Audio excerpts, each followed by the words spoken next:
Thank you for joining us for tonight's game. I am Adrian. I'll be your DM for the evening, and we are going to be playing the one shot called "The Deception of Marligya, which I can never seem to pronounce.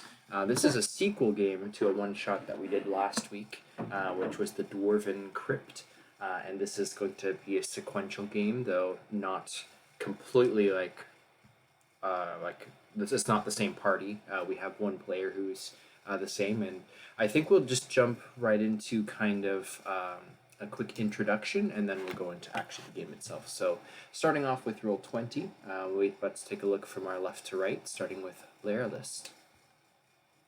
My name is Laralist of Rain. I'm a half-drow, I'm a storm sorcerer, and I had a run-in with a very disagreeable party last time.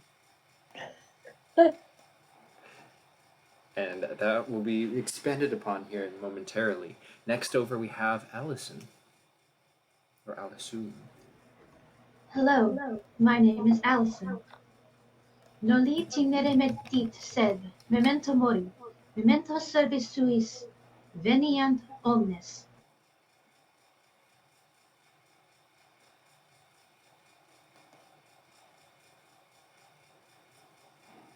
That was cool. Oh, I didn't understand it. I'm sure we shall see Allison in more detail. Is it Allison or Allison? It's Allison. Allison. Okay, perfect. Next over, we have Mal. Hello, I'm Mal, short for Valerie. I am a Fey Fox Druid, and I am also a Jinx. So, God luck on all of you because you stuck with me. So, Beautiful. Point of clarification, can I get your hit points, please, Mal? 21. Okay. Next over, we have Tessa. Hi, I'm Tessa. I just recently graduated school, and I found my way here to the guild, and I dragged my best friend along with me, and we're here to have adventures and have fun and do all sorts of fun stuff. I'm a sorcerer, and but I don't have very good control. Excellent. And that leaves us to the last but not least, Mr. Calibus. Yeah, I got drug along by Tessa, as is the situation in our life. Forever. She's always making things happen, and I always have to drag her ass out of situations and problems. I'm always the one stopping the fights, even though I am the fighter. Begrudgingly. Alright, well, I guess we'll just get this started. Again, I'm Calbus. Yeah, alright.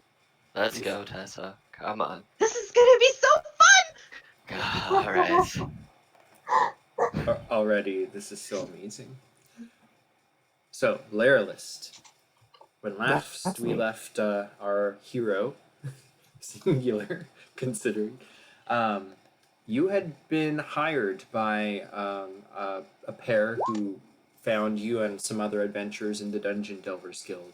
And I'm sure, as you remember, the dwarf Hadam and his husband Mikariyo, they both were kind of nomadic. He was an orc, and then the dwarf was of the lineage of this dwarf tribe, and they were trying to reclaim a writ, which was almost like a will from Hadam's tribe, and with that, they were going to be able to claim inheritance and try to remake a life for themselves.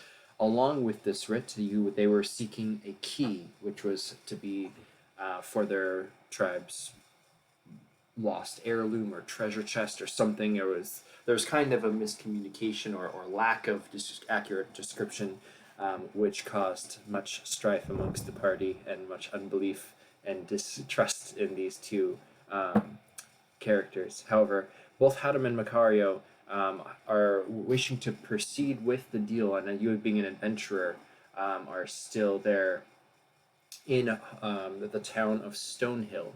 and the posting at the Dungeon Delvers Guild is still active.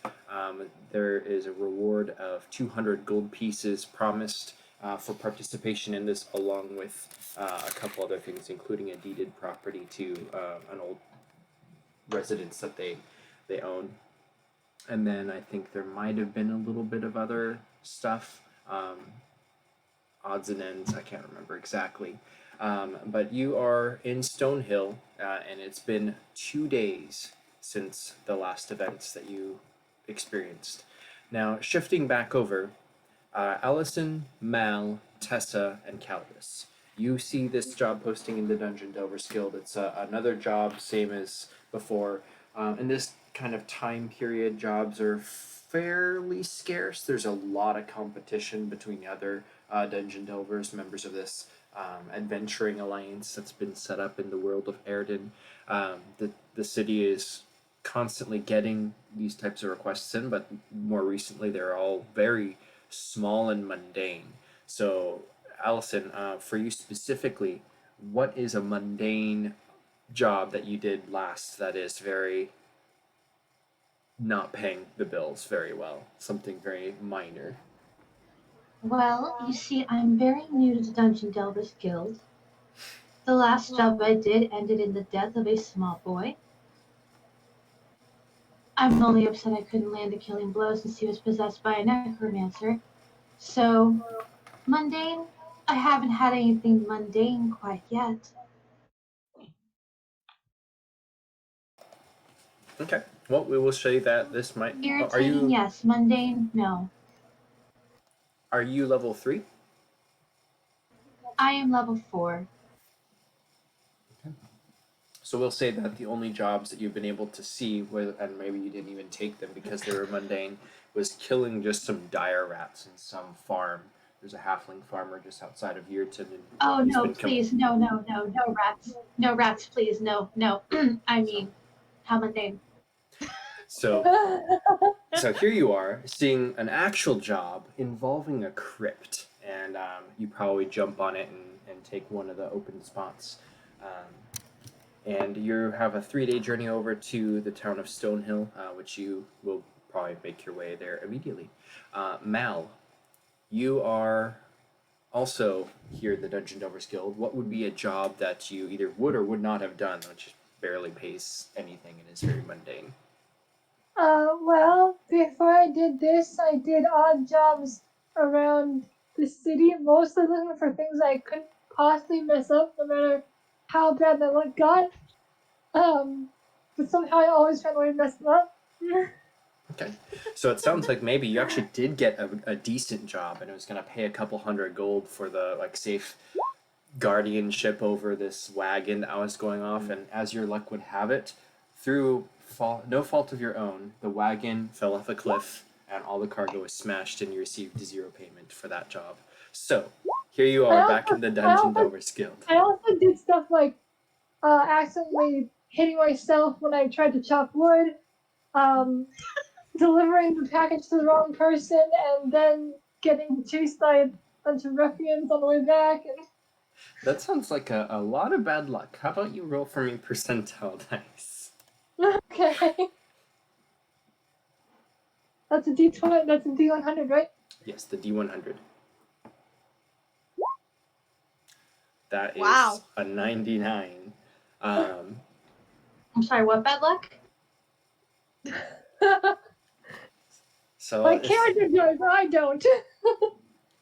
So with the 99, I'm gonna say, just like I ran in my game yesterday, the high end is a positive, and then the low end is a super negative. So you actually don't have anything that's affected you negatively outside the world. Like, you don't have any bounties on you, wanted or owe money because of any of this. You've just had bad luck, which has avoided you from getting paid. So at least you're at a break even. So here you are scoping out the board, and you see that there's a posting for going to retrieve this writ from the crypt. And so here you are joining the party, and off you go to Stonehill, 3 days away.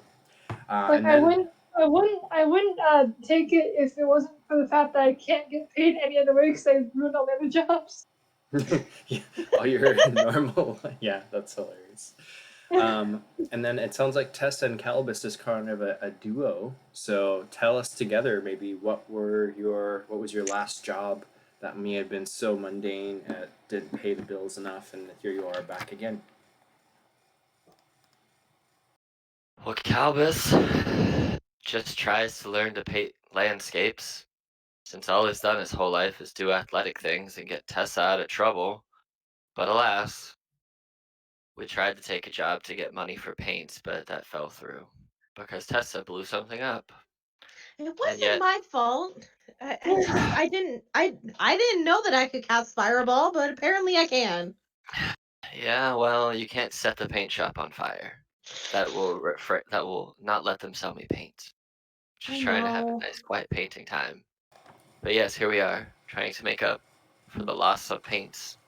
And well, yeah. So you can Yeah. almost still smell those flames in the air, as all the Yeah, paints that were ignited were oil based.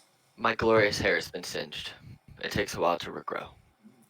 So Yeah, I don't have mending, so So looking at the board, you can see there's two bounties left. There's this one for the crypt, and then there's one to go slay an elder black dragon up in the foothills, which has been sighted.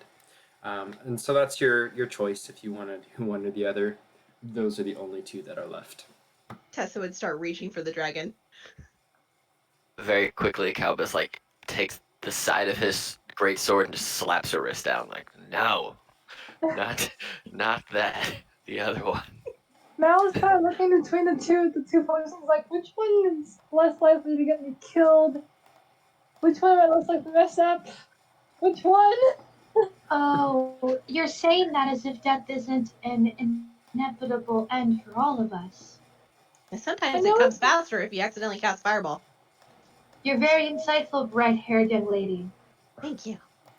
See? I'm I'm not insightful. saying it won't come. I'm just saying I don't want it to come prematurely.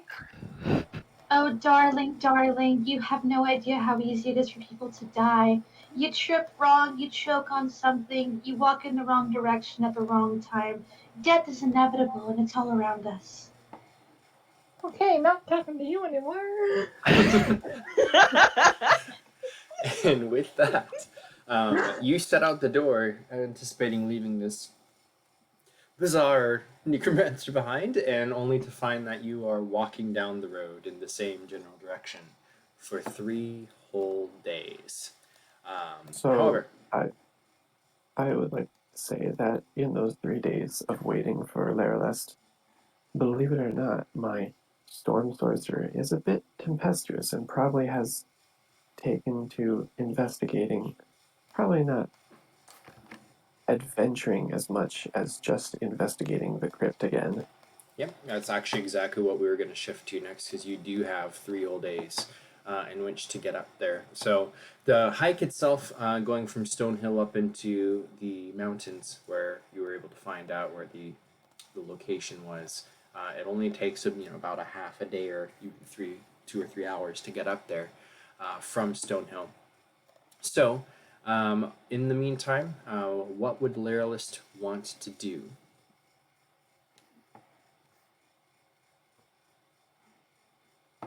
Yeah, he would Just be initial like, scouting? oh yeah, rummaging through as many of the sarcophagi as he can to find something important, and looking all around the room and at the fountain and the front and Oh, this and your that and the other first thing. obstacle, if I can interrupt you, is Oh yeah, during day one, you would go up there. You'd be able to get to the tomb location. It is sealed. that's true. That's a waste of a spell. I, it's definitely not 90 feet thick. No, you'd be able to get through the doorway with a thunder step. Yeah, That actually transports you, right? That's like a misty yeah, step type thing. yes. That is an action-based Misty Step with damage. Okay, so you would be able to get into the crypt. Oops.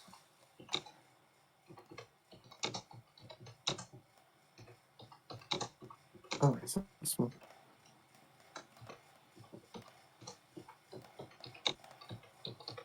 And what else would you like to examine? Well, this one. Also, process of elimination. I'm just gonna check these four first. Okay. Inside the sarcophaguses that are ruined, there is what appears to be little bags of treasure and trinkets, lockets, necklaces, gold coins, pouches of jewels, the little odds and ends that could be taken or left, and a smoldering kind of deteriorated remains of dwarfs within, a dwarf in each sarcophagus.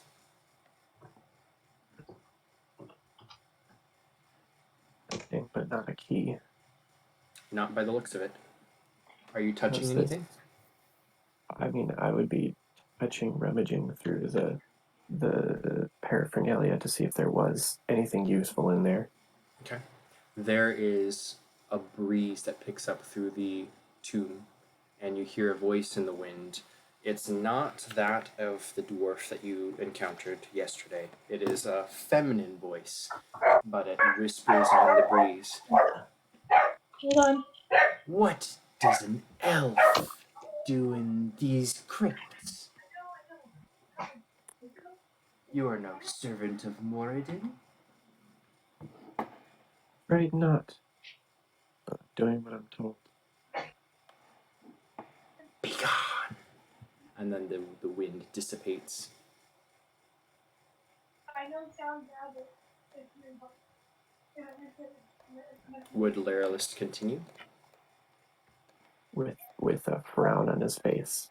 He's got the furrowed brows. He's not stopping. Okay. Do you rummage more? If I have to. Just to, I don't take anything, by the way. That's being clear. Unless it's the key. Yep. Everything's staying within the sarcophagi. If you're touching any materials or no? Just the sacks to see what's in them. Okay. If you continue to poke around, mainly touching any of the belongings, the ghosts begin to reform above their tombs yet again.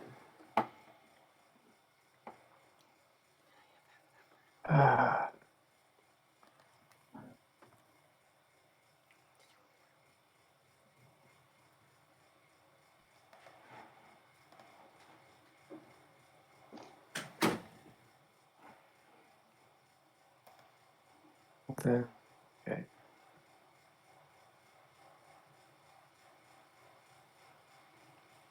Standing up away from the sarcophagi as soon as it appears,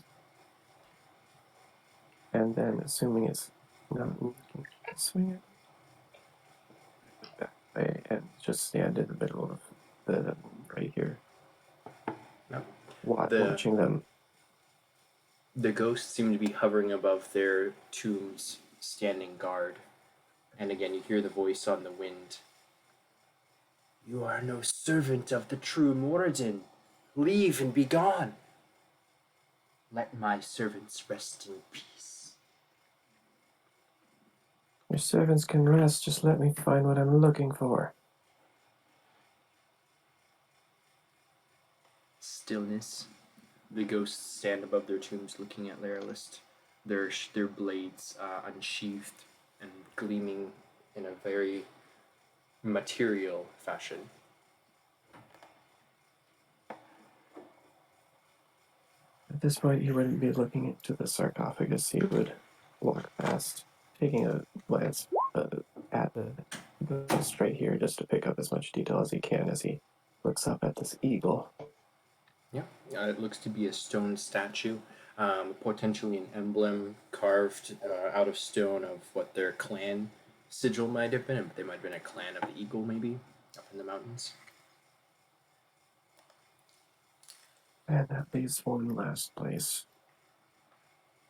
Because the walls are pretty uniform, right? Dwarven made, I'd assume so. Yes. So that leaves the last odd standing feature. The fountain.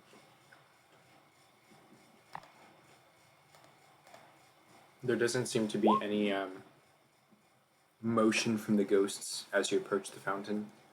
It's kind of silty water. You can see recently disturbed because Morthos had stepped all through it.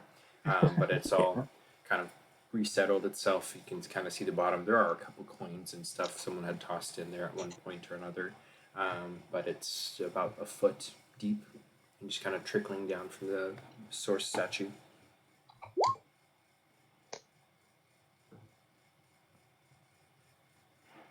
If they're not going to be hostile, I'm going to take a closer look.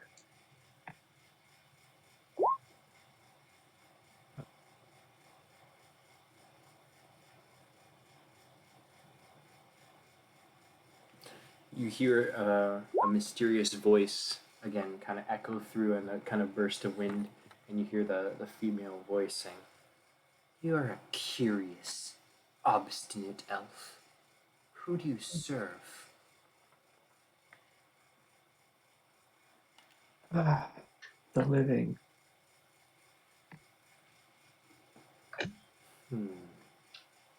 You won't find any living in here, elf. Be finding money from the living if I get what I need.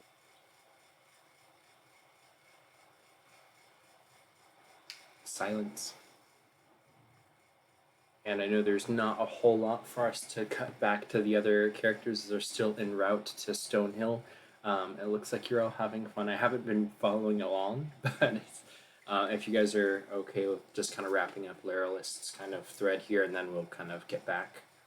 It's okay. I didn't know Yeah, I'm go getting for it. piggyback rides, so this is all fun. All right, cool. So, Laralist, as you stand in front of the fountain, what else would you like to do? I mean, if there's no specific details to pick up on, I would look at, You can roll an investigation check. I would probably look at, like, the floor of the fountain to see if there's any odd stonework, and then the statue itself as well.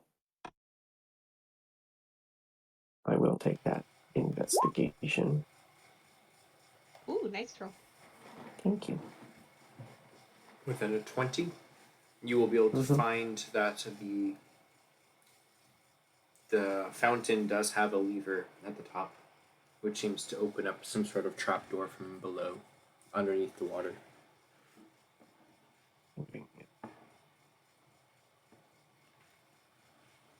And then out of character, if I might make a recommendation. I'm not. Okay. You can, theoretically, Lyrillus could and go into the level 2 of the dungeon if you wanted to, but that would be I will sporting of you to regroup with the others first. make my way out of there. GTFO. I found what I needed. Okay, roll a perception check.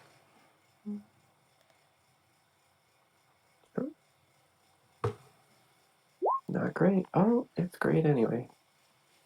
Yeah. As you're making your way down the hill back towards Stonehill, you catch in the glimpse of your eye what looks to be a figure with a female form, almost druidic. She's standing kind of looking down at you from the bluff with her kind of raven hair. She's wearing a headdress with enormous deer antlers, which are all kind of draped with thorny vines almost. And you kind of lock eyes with her for a moment, and then she blinks and is gone.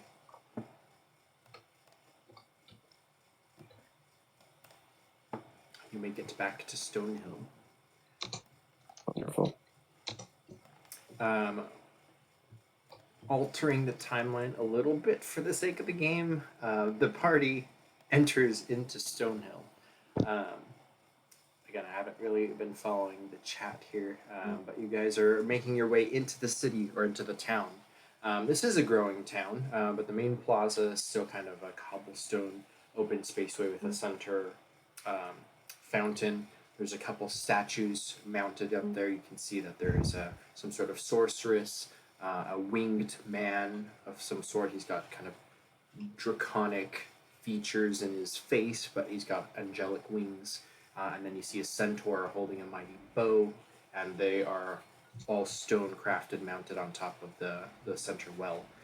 There's a town hall. There's marketplace with kind of open market tent canvas coverings over things, and there's a lot of different just little streets that go off into the town. And in the middle, you can see a central wagon just parked off on the side of this cobblestone, and it seems to be made out of all kinds of metals and gears, with no beast of burden pulling it, and a single smokestack just kind of puffing from the top of the roof.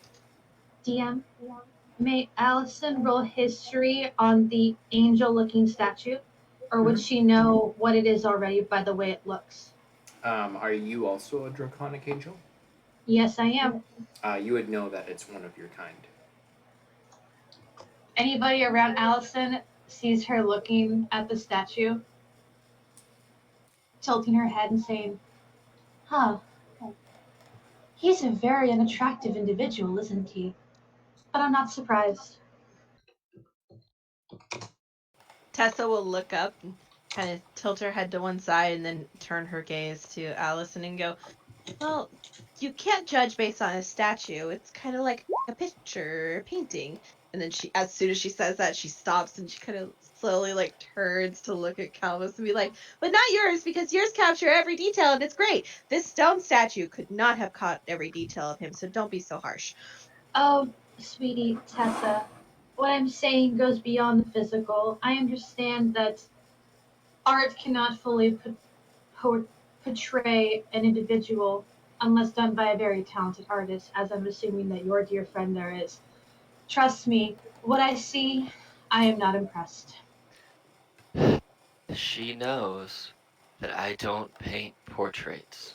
She knows I just do landscapes.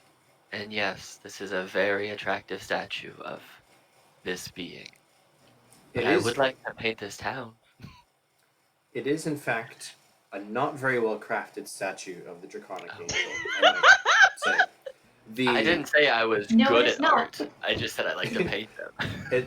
If you can imagine like a Leonardo da Vinci or like one of those really famous artists doing a statue, that's what you have of the centaur, the plaque reading Sagetta, and then the sorceress next to her, Naru. They're very finely crafted. Like the city definitely spent a lot of coin on a master artist to do this. Next to it, you can tell, is the plaque reading Ragoff, and this one is definitely in his likeness, but it's almost like not complete. Like it's almost like a Minecraft statue compared to something else. It shows his form, but his facial features and stuff are not as well crafted, for lack of a better word. Definitely a different artist was paid to do this one, and they were not as skilled. Clearly, they didn't care about this man very much because his statue is inferior to the centaur and the woman next to him.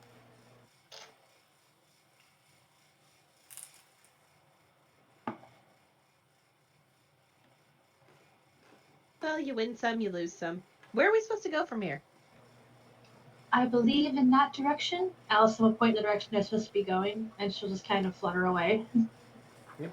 And the direction you'd be fluttering to is definitely the wagon, which is parked, the mechanical wagon. I suppose I should probably get off Calvis now.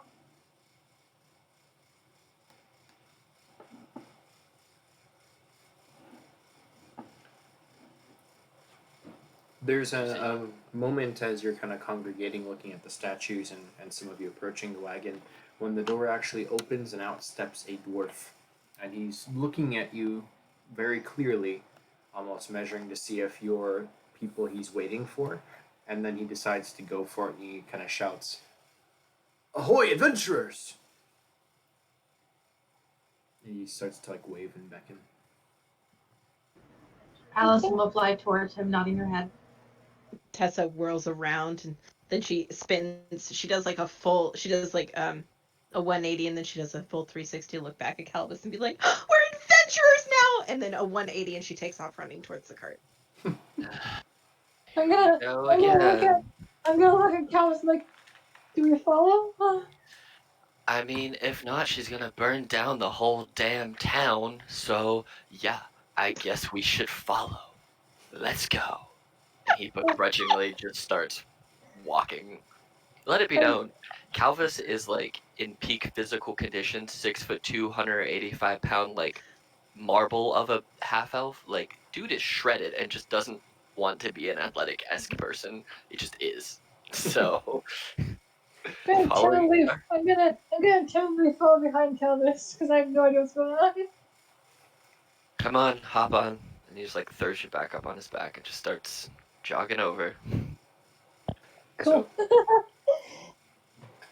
Inside the wagon, the door opens up, and then there's kind of a 2 steps up to the front door of or the side door rather of the wagon. It opens into a living room, which kind of has a little centerpiece kitchenette where it's like a wood oven type thing with a smokestack going up into the ceiling, and you can see that's where the chimney exits. The front of the living room is kind of a front-facing glass window pane, and then there's a big boat steering wheel, huge old spinning wheel. And then behind that is a couple different chairs and a couch, and then there's a table, and then there's 2 rooms in the back, 2 doorways, and along with a small lavatory kind of tucked away somewhere. And inside you can see Mikariyo and Laralist. Laralist, what would you be doing in the meantime? Would you be eating, playing cards, or what's a pastime that you'd be doing?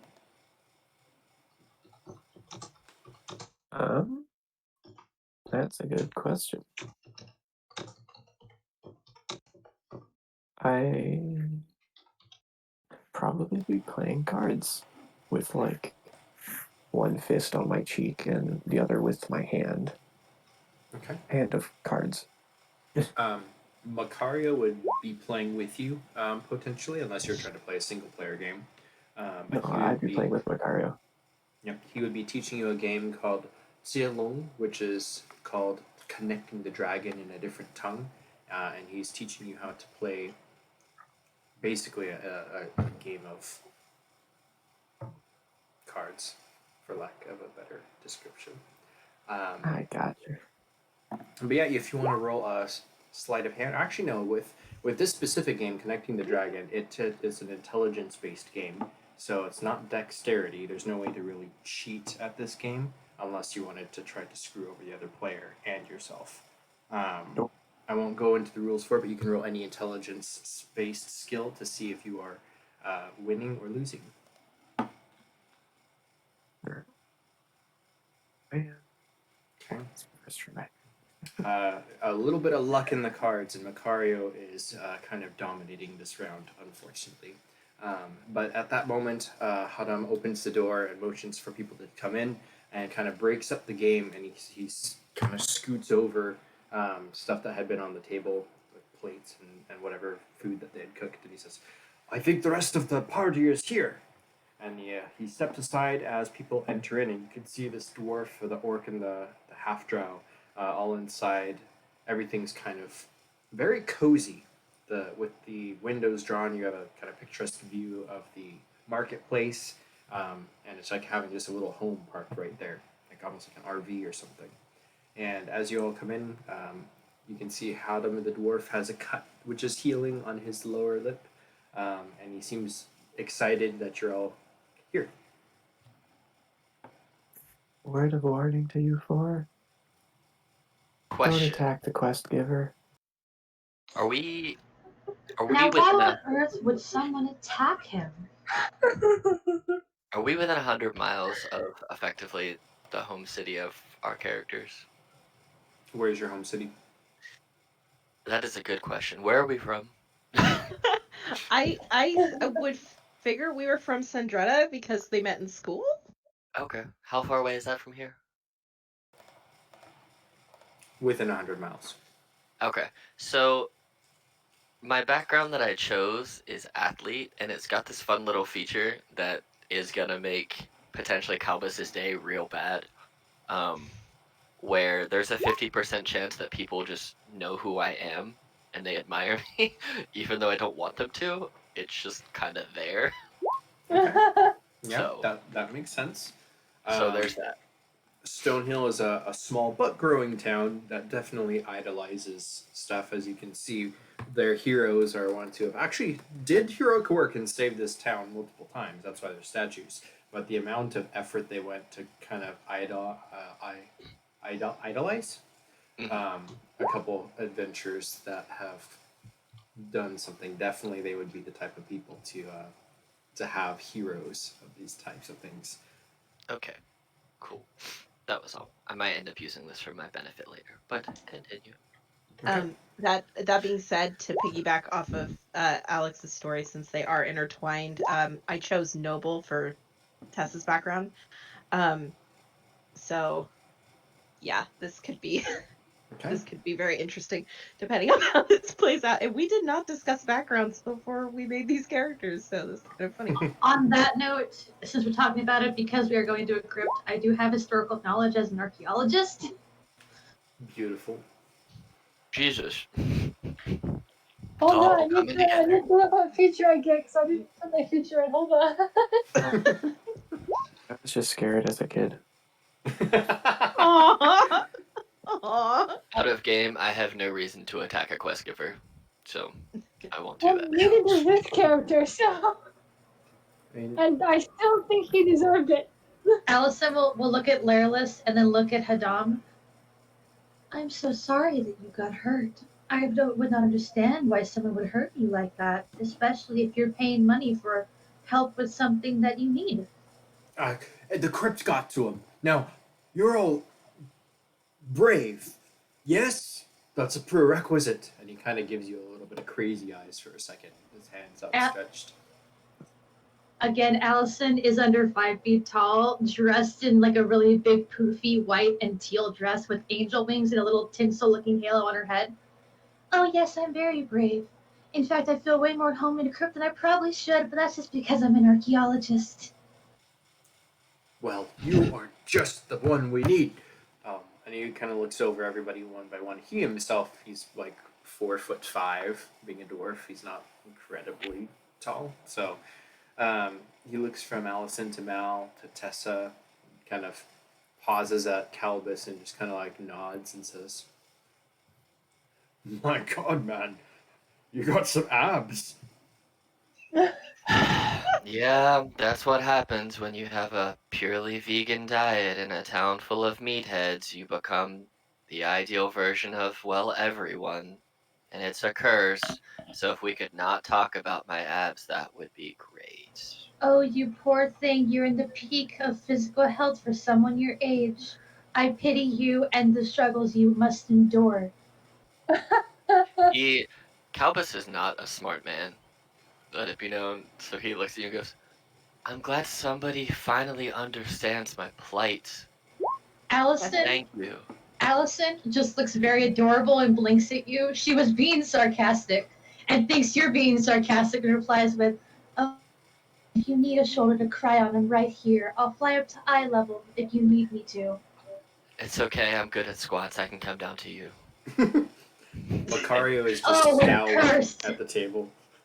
He's still holding his cards, but he's just like, just looks grumpy. Tessa kind of laughs a little bit, and she goes, "Actually, you don't understand how often his abs come up in conversation. It's actually kind of weird. So it makes sense that he," and she points to Adam. It makes sense that he would actually mention them. So I guess we're in the right place. Well, Question: am I still on his back? Because I don't know if he put me down yet. I haven't actively put you down. If you climbed down, I wouldn't have held you up there, but if you still want to be on his back, you can be. Oh, So- I'll stay up there. His muscles are electrically stimulated. Wireless is going to conjure a very minor form of the cantrip shock bolt and just like poke his abs, see what happens.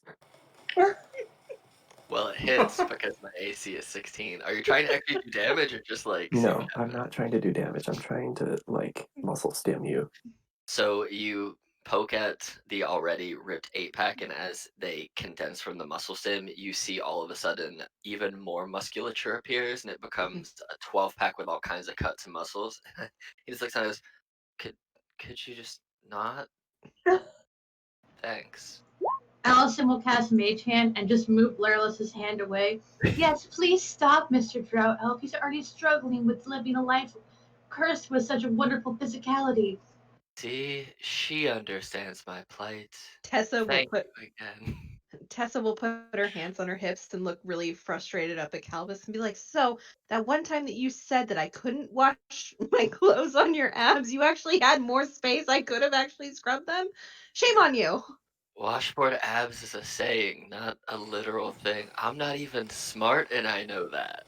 I don't know what you're talking about. I could have done that, and you're just like, "No, that's not sanitary." Gosh. So, It's not. Mr. Dwarf, where are my manners? Please forgive me. She'll step down on the ground. My name is Allison Anita Sullivan. It's a pleasure to meet you. And I'm happy to help you out with your exploration of the crypt.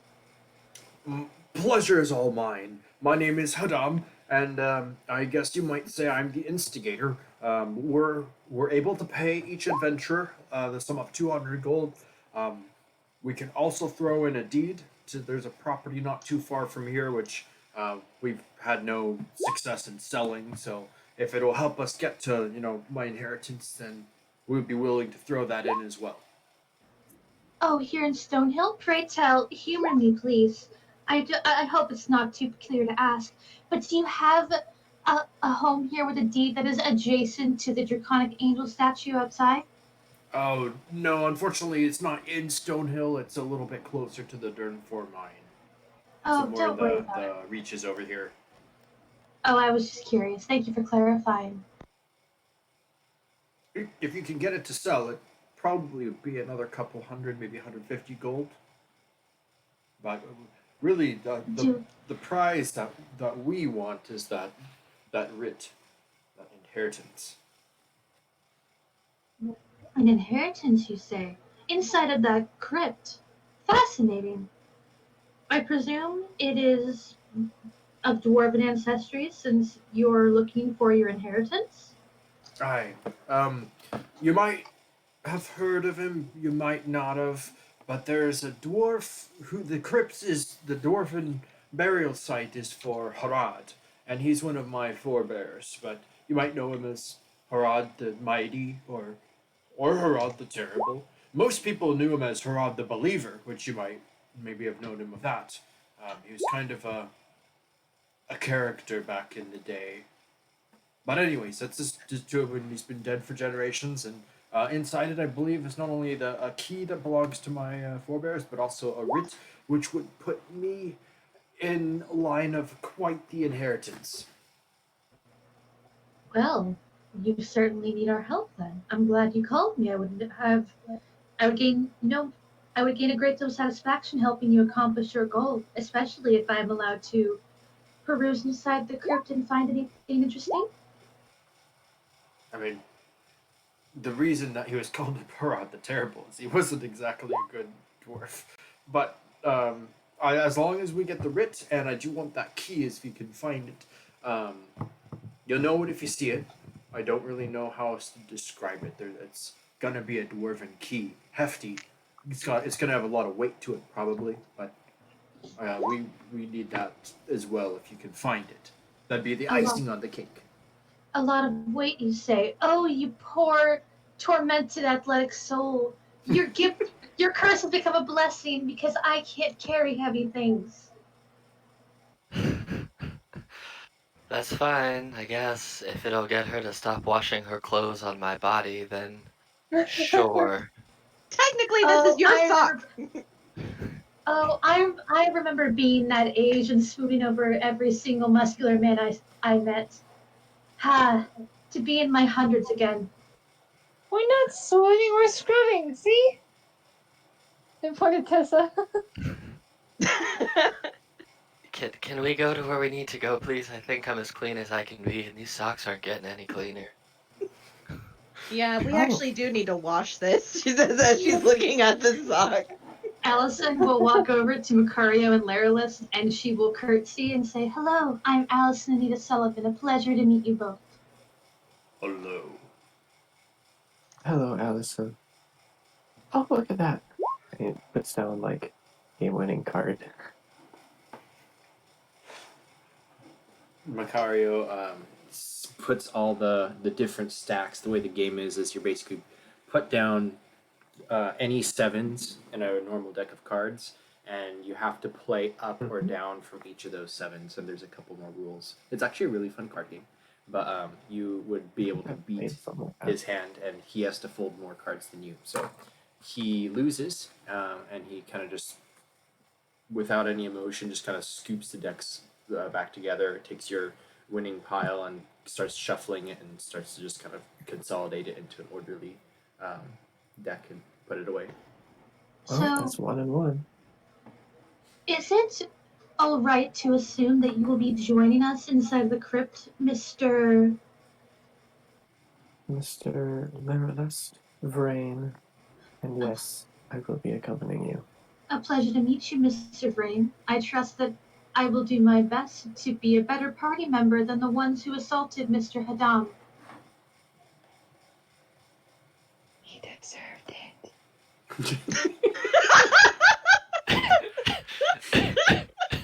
Man, I really am Oh, haunted by that's my too past. funny. I heard that. Somewhere out there, Carlotta's bonking your head going, no, he didn't. There is an issue, though.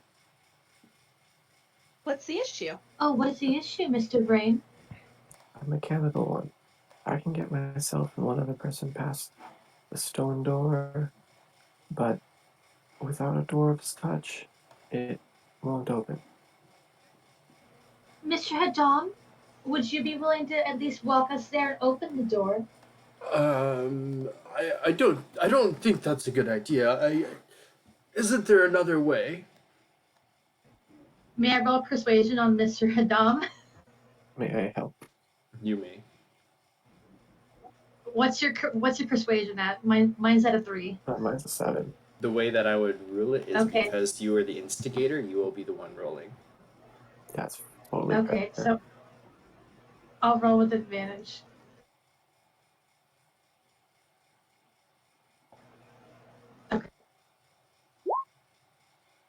Okay, that's actually quite good. There is a moment where he kind of looks back at his partner at the table, and Mikariyo says something in Orcish. If anybody speaks Orc, they would be able to understand. But the dwarf kind of nods and says, "Very well. I will go with you as far as I can, but I am a little wary to go inside. That's why we're paying you. You're the professionals." Allison will take Haddam's hands in her tiny one, in her similar sized one, because she's slightly taller than him, and says, "Don't worry, Mr. Haddam. I wouldn't ask you to go exert yourself in something that I feel I'm more confident in doing for you, especially because we are all receiving payment. All I ask is that you open the door and help us get out in case we need it." Very well. I will accompany you. "You are a gentleman and a scholar, Mr. Haddam." She'll pat his hand and then party and the door. Much appreciated. Can I roll insight on what she heard? How good is your insight? Not good. May Allison roll insight as well? Did you Do you speak understand it in Orcish? Orcish? Okay, I did not. I thought it was about something that Haddam had said in that exchange that we had. My bad.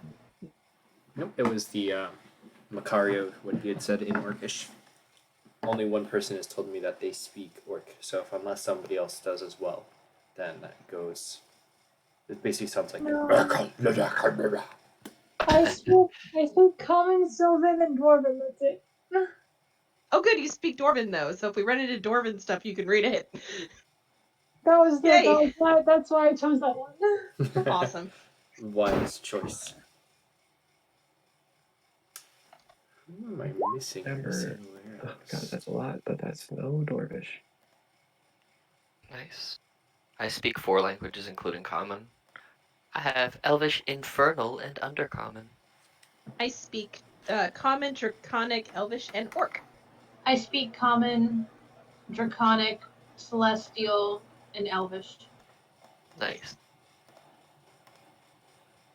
Okay. So Hadam begins to go to the back room where he puts on like a pair of coveralls.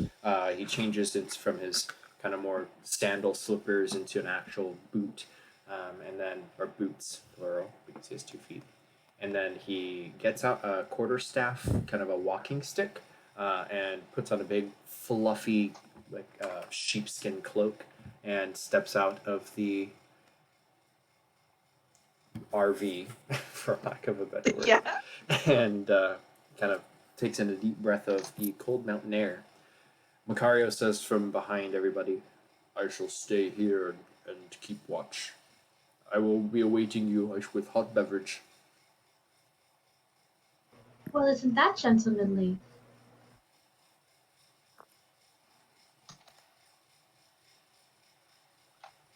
Well, it'll take us a couple hours, so the day's awaiting. Shall we go?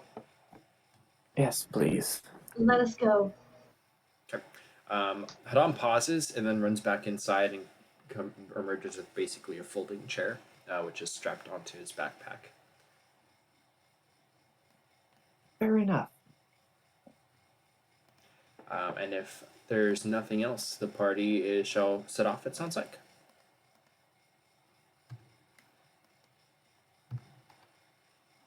Like it. So, oh, go ahead. Tessa's going to wave the one who speaks orc aside and be like and speak to him in orcish, and I will message you what she's going to say. While that's happening, Allison's going to look at Laralus while they're walking and go, "So, Mr. Rain, would you kindly humor a lady and let me know what we're getting ourselves into? You've been inside after all." They're angry ghosts that don't want to move on, despite already having had their chance in life. Mr. And Rain, have you found any corpses yet? oh, the corpse are very much with the ghosts.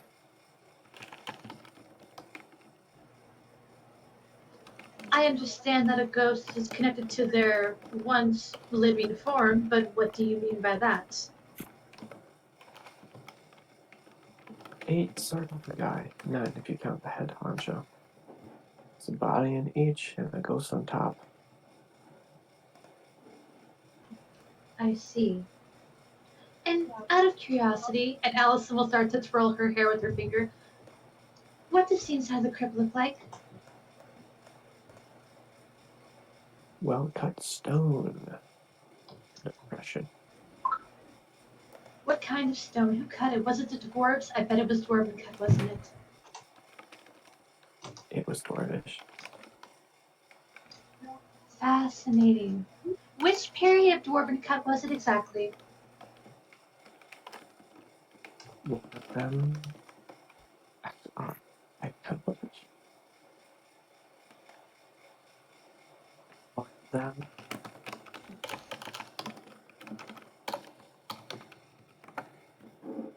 Sorry.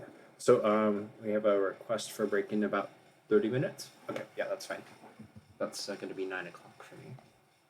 Oh, sorry. 10 o'clock for me. No worries. It's all good. Cool. Okay. So yes, as the party is kind of having this exchange, it's on the road just about. Tessa is kind of lagging behind, having a couple words with Mikariyo back, kind of in the doorway of their wagon. This is my last question. Okay. You can see that they're having words in like.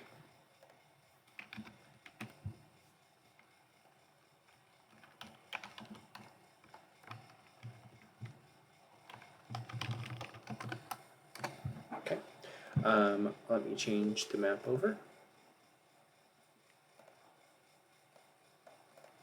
As you are hiking up the trail, down. Who All right, is? Mal. I think you need to get off my back now. I'm gonna need all my strength to climb this thing. Oh, okay.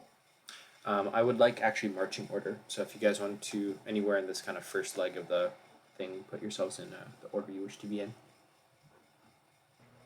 Allison will be 20 feet in the air above everyone, but also kind of in the middle.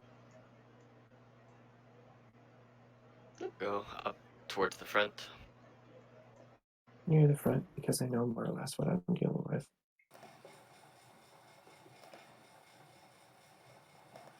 Tess is in the back. Okay. Here, I'll Hurrad is walk with also in you. the back. I'll walk with you there. Okay. I'm less likely to cause trouble if I'm back here. So You know, I I'll will. look at your logic. I will have Calbus and Laralist roll perception checks, as well as Allison, because you are flying. So you all can make those perceptions. Oof. Wow. Oy. I have a +3 and I got a 5. That's bad times. Wow. Just wow. Get them out now. Oh man. Well, if nothing can hurt us, it's gonna hurt them first. So True. as you Exactly. are It's fine.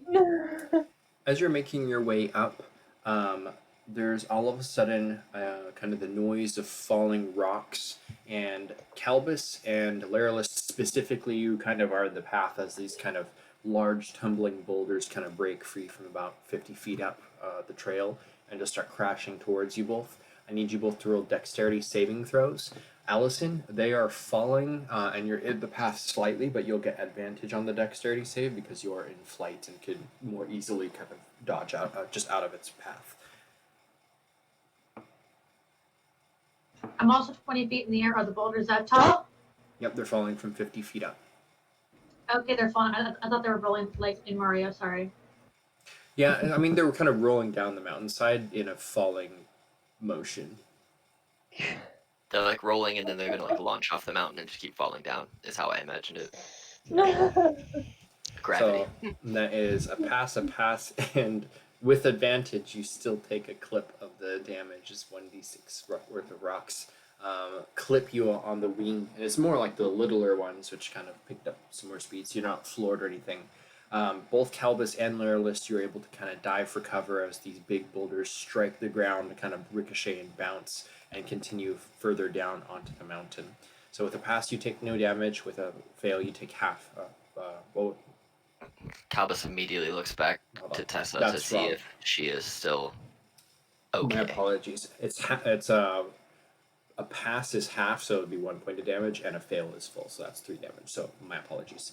Allison takes 3, and then the other two take 1 point. I was gonna be like, I knew this was a bad idea. Now imagine if you were still on my back. That would have been a really bad time.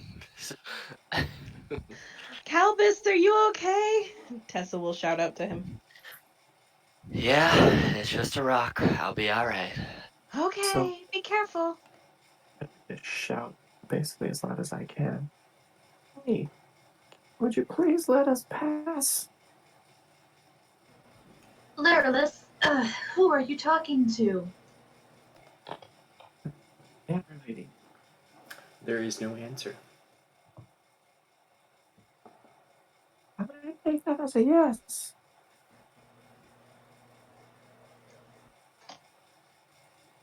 Why are you shouting? Antler lady. Come on, let's go. What? Okay. I'm confused. Allison, without looking back to Tessa, will go, don't question it. Crypts are mysterious places. Can I question since we're outside of the crypt? Logic. I mean, she's got a point. No response. Allison's flying ahead. Madame, we really need you. Please just stick with us. Watch out. Watch your step. You don't have to tell me twice. These falling rocks is precisely why I didn't want to come up here.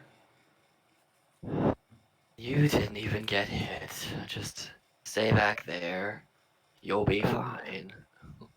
So I think we'll be continuing. Yes, we will. So you'll get to But the I next want- bend. When we walk past the part where the rocks fell, I'm gonna tiptoe past. Okay. Yeah. So you can all get to about here before I will have people re-roll perception checks. Okay. Here, I give you room to be up there with me. I'm pushing you towards the edge. There we go.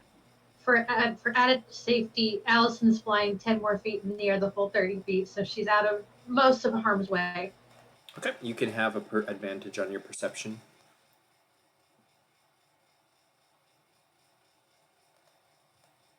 You Expect get it hit this by time. rocks again. I expect him this time. Doesn't mean I'll get out the way, but I'll see him coming.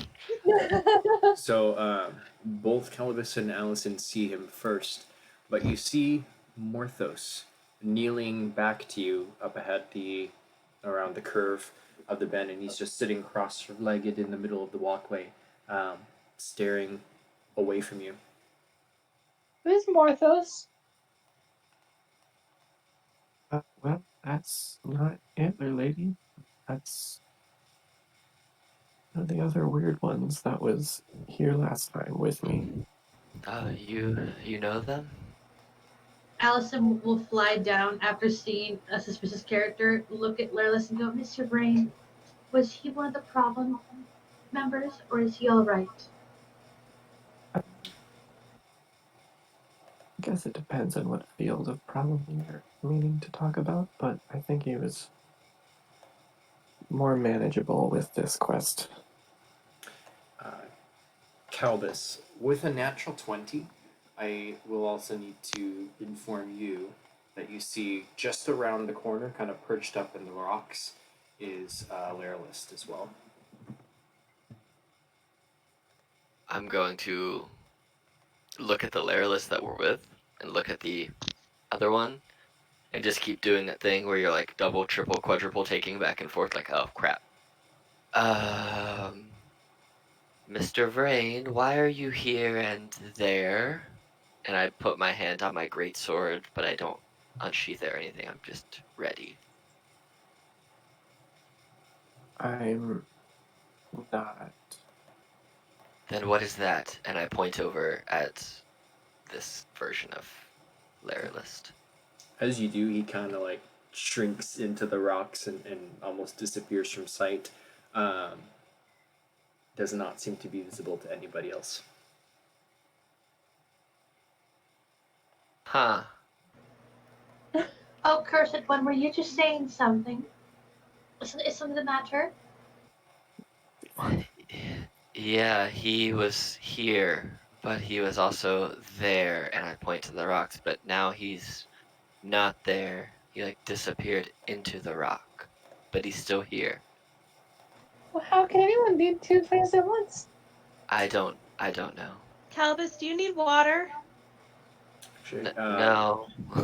Mal and Tessa, I need you to roll perception checks as well, and then if I can have Dieter, you want to roll just a flat d20 for Hodam for me?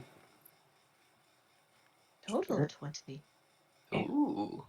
Ooh. Ooh. Ah! So All these nat ones on the way now. Yeah, start now. coming from the back of the trail, almost like they're running up after you. Let's see, both Allison and Tessa, you would see a dwarf and I believe he's a high elf, if I remember correctly, kind of hustling up the road behind you. Oh, wait, Eldrin. Summer I Eldrin. don't know. Eldrin, that's it. I don't know is the thing. No, you're Running kind of stuff, more I don't focused know. up here. Running footsteps? I don't hear anything. Tessa is gonna immediately run and jump behind Yeah, you can. the dwarf and hold her hands out and be like, slow down, there's falling rocks, like trying to get them to stop running. Okay.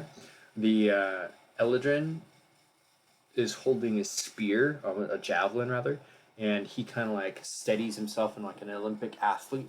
He hurls the javelin at Tessa, and that will be initiative. Snap.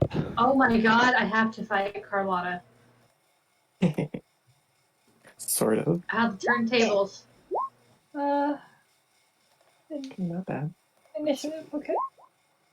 Nice. There's your good roll. There we Mhm. go. I'm not surprised I had that perception. I had terrible luck.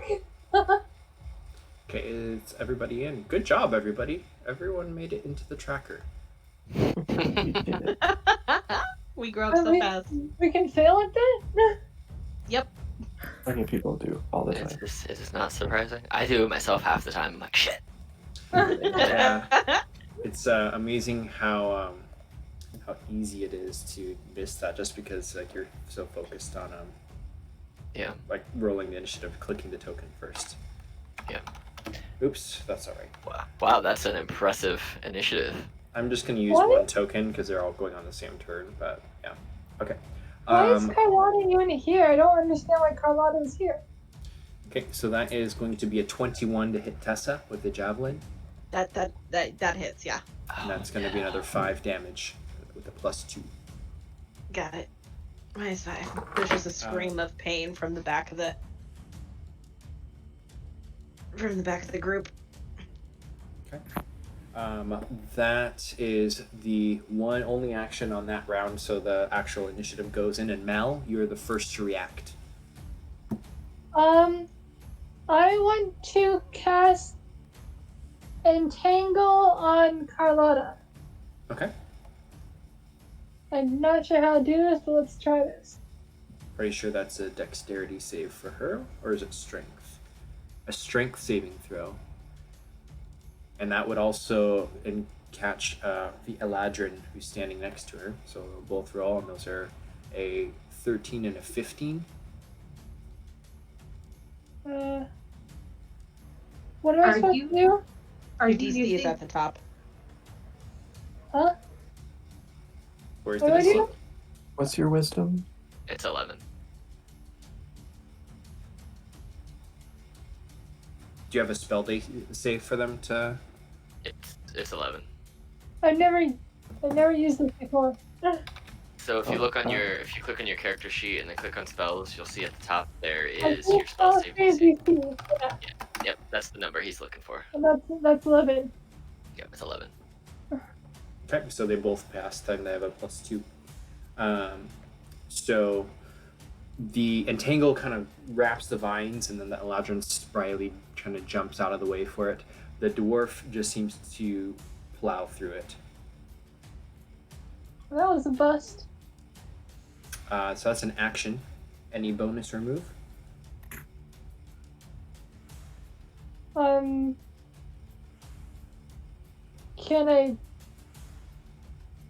I throw a dagger at them? That would be an attack action. So Okay, what can I use as a bonus action? What can I do? Have any other than you're a moon druid, you could turn into an animal as a bonus action.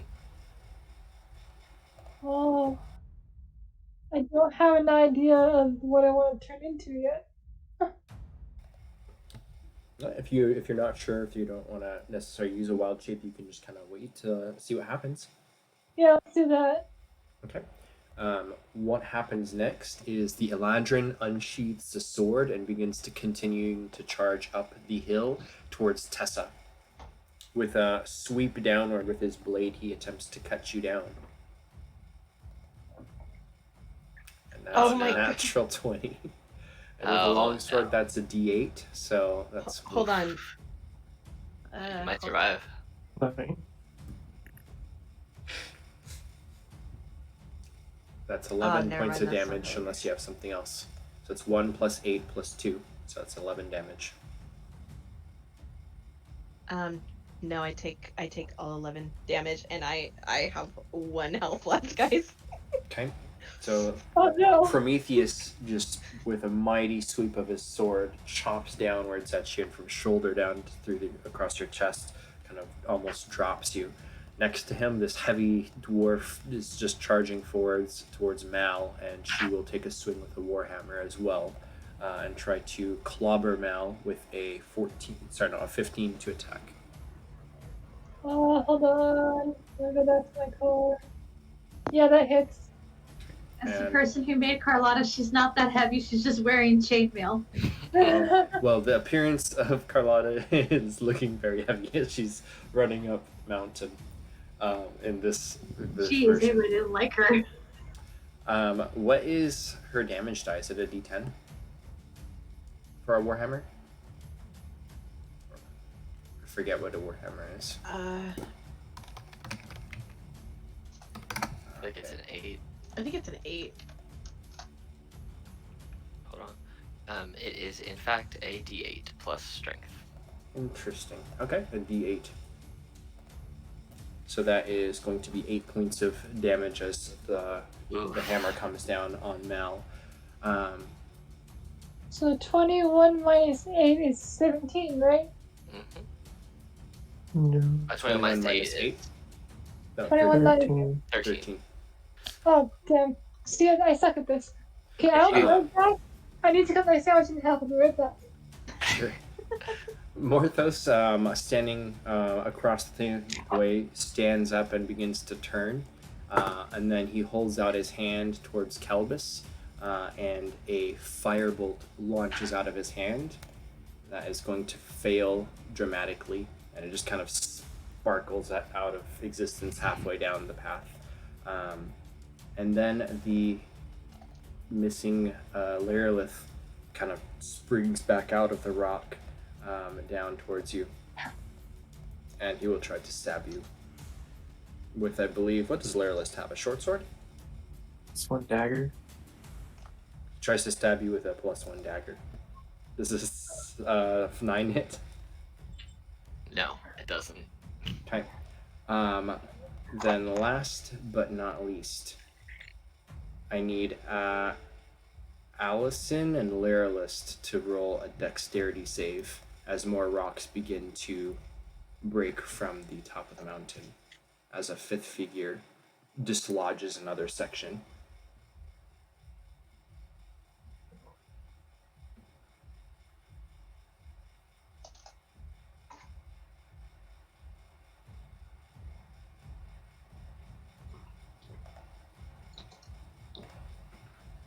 Ooh.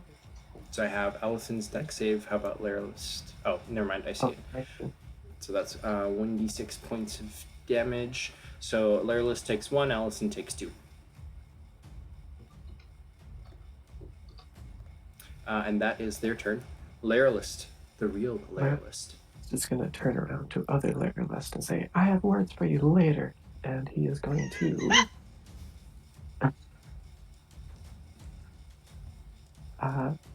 spend a point and cast Chaos Bolt on Carlotta and Prometheus. Okay. Ooh. So the 12 doesn't hit, but the 25 certainly hits. Which one is that on? Prometheus? Dang. Did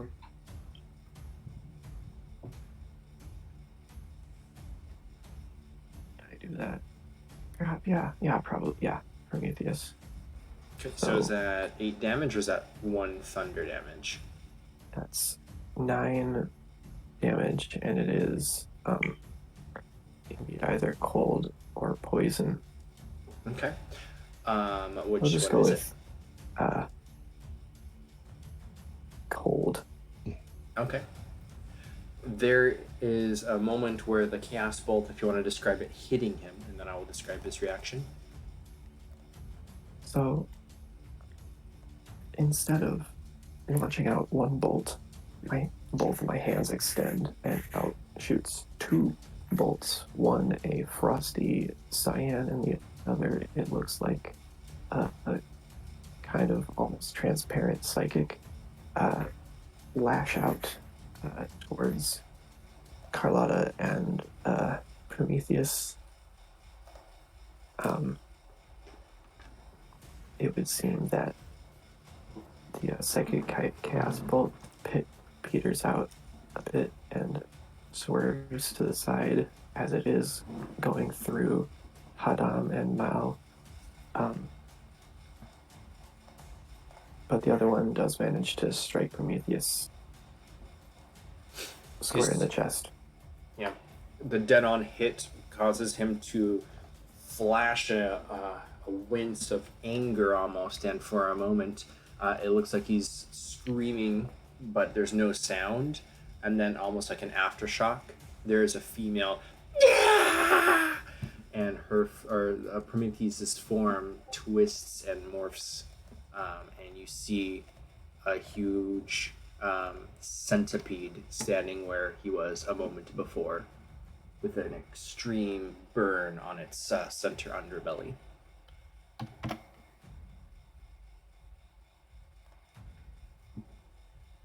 Is that your turn? As my bonus action, I will take myself away from the combat a little bit with my tempestuous magic, just landing me right there.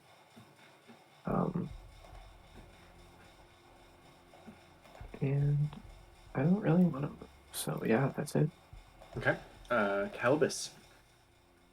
Turning and seeing Tessa damn near get ripped apart, is gonna go here to here. I'm taking off. You can swing at me. It's gonna hit. It's fine. I'll take it. Is there a dagger at D4? Yeah, it's D4. D4. plus Dex.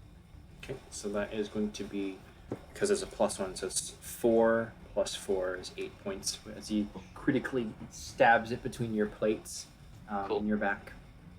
And I don't even care. I just take it in the lumbar and I run. And I run up on this centipede, seeing what's going on. And I'm gonna take a great sword swing at the centipede for an 11.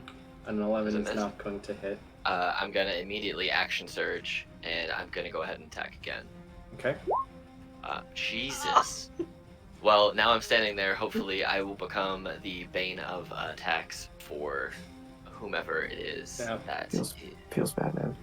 Yes. I'm not hurt enough yet to warrant a second wind, so I am here.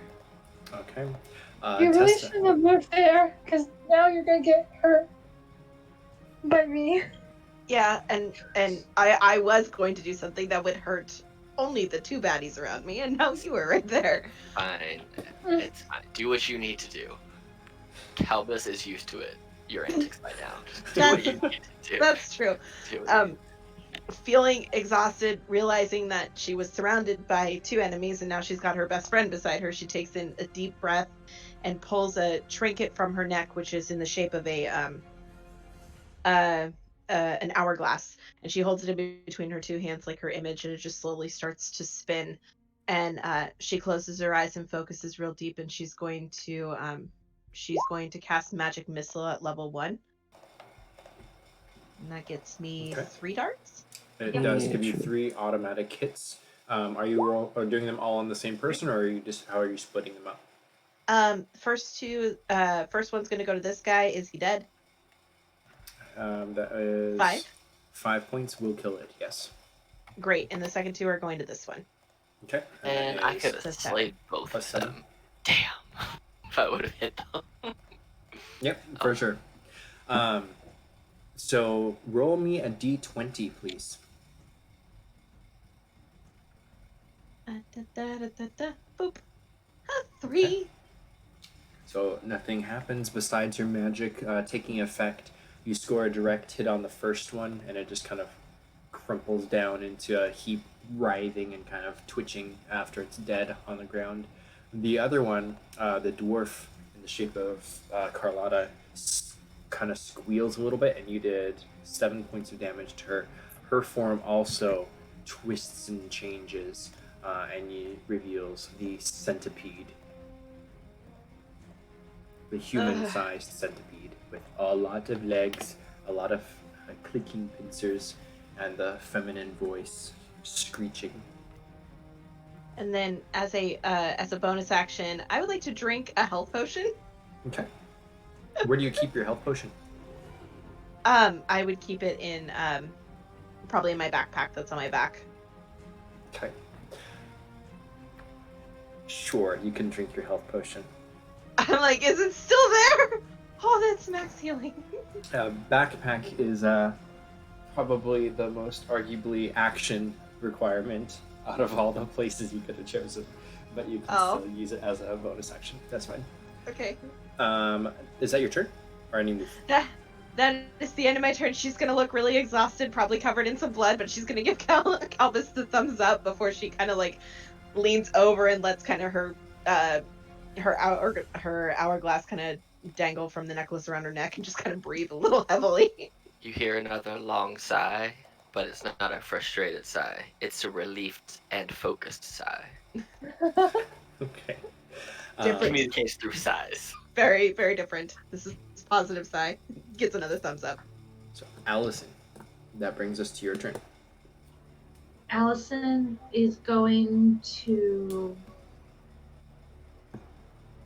fly up and around Hadam, and when she's above Hadam, she's going to call out to Tessa and say, "Don't you dare." And then on this word, she's going to say, "Fall." Excellent. Nice. And I'm going to fly down here and look up at the centipede. Allison will tilt her head and smile, and for anybody looking at Allison, you see scales appear over her face, kind of like glitter. They're bright and silver, and her wings sort of mimic the effect as well, as she looks at the centipede and goes, "Oh, you're so full of life, aren't you?" And I'm going to use an ability called Life Tap, Okay. which says that I can siphon the life force out of it to bolster my own, because I need more help. And I don't want to waste spell slots, so how do I do a melee spell attack against it? So you'd roll a d20 and add your spellcasting attack modifier. Spellcast and attack, okay, so d20 plus.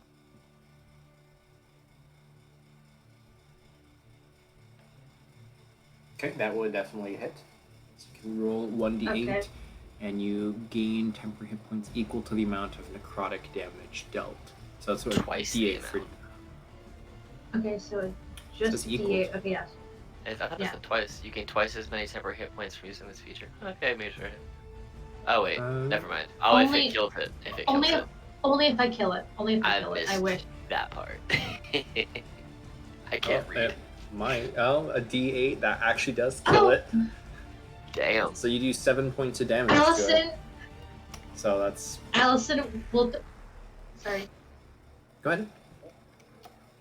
So she looks at it and goes, "You're so full of life," and then grabs it and starts to siphon the life force out of it, and it falls limp in her hands and she says, "Oh, well, I didn't need that much, but I appreciate the kind gesture." So can you heal over your max, or does it just bump you back up to full? Temporary hit points, so it should just be temporary, right? Not up to. It doesn't actually heal her. It just gives her the temps. Yeah. I think it says twice, so that would be. So it'd be 14, Okay. because you dealt 14. 7 points of damage with that. Okay. 17 was it? Okay, so Man, 14. you brought Shoot. that soul with you. Is that the rest of your turn, or do you have anything else? Allison will just stand there and look at her hands and go, "Huh." And look over at Tessa. "Are you doing all right?" Sore. I Very can sore. tell. If it's any consolation, if I could take the life force I siphoned from the centipede and give it to you, I would. Not sure that's how it works, though. I don't know either, but that sounds pretty neat. I'm just gonna catch my breath and try to keep my blood in.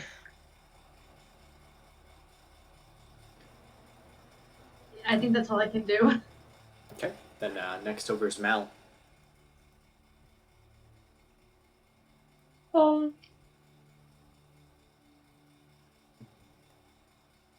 Do I notice this? Yes, this character just detached more rocks and almost squished some of your party members, and you can see her standing up above.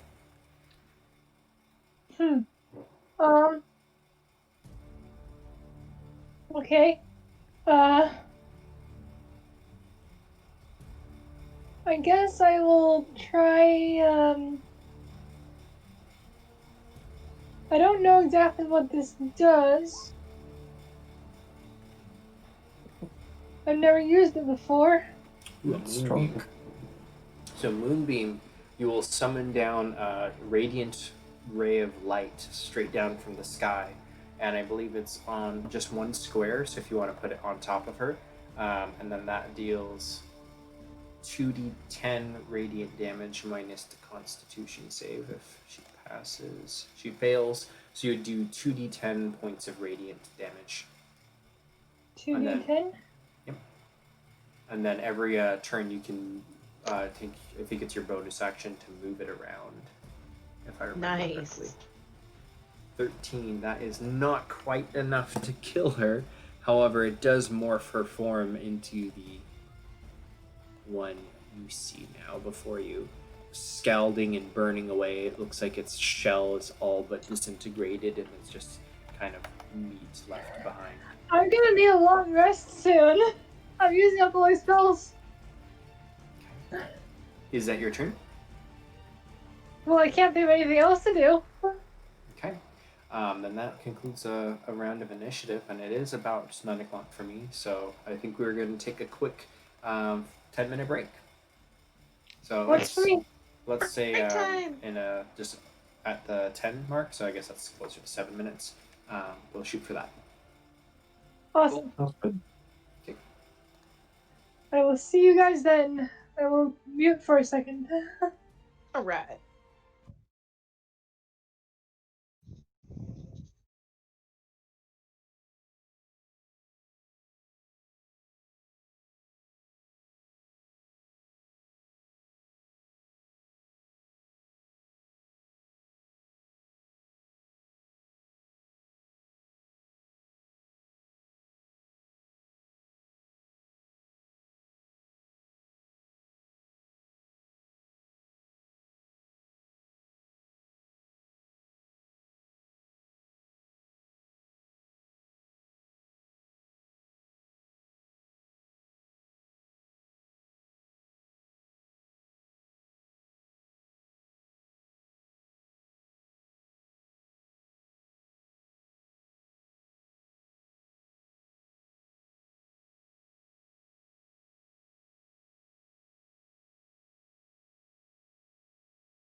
We met the dormouse, and the twins and everything. So we are back. So resuming back, we are at the top of a new round of initiative, and that brings us to actually Mal. You just went, didn't you? Yeah. Okay, so we were first turn into a new round of initiative. Next up is the bad guys' turn. So the heroes look to be clustered up fairly close together. So Oh, no. this one is going to move over here Yeah. and detach another stream of rubble, which is 10-foot like line essentially of stuff. So that will catch Mal, Hadam, and Allison. Please roll a dexterity saving throws. And I will have Mackenzie, you can roll a d20 for Hadam for me. Okie dokie. Oh, shit. Well, Wow. Now my temporary hit points. everybody takes 1 point of damage as this is more of a stream of smaller rubble that gets kind of hit across the board. I will mark down that Hadam got hit a little bit. He doesn't look bad, just scuffed up a little. Lairlist. Yep. Looks at you from across the way, kind of in a low crouch. He flips the dagger into a reverse hand grip and starts running at you, and leaps off the ground and tries to totally just jump you off the cliff. I need you to roll a acrobatics or athletics check opposed with yourself. So just do me a favor and roll 2 of them for me. You're the first, he's the second.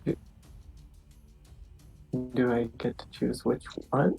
Nope, your character is the first roll, and then the opposing Lairlist is the second. Oh, no. Oh, no.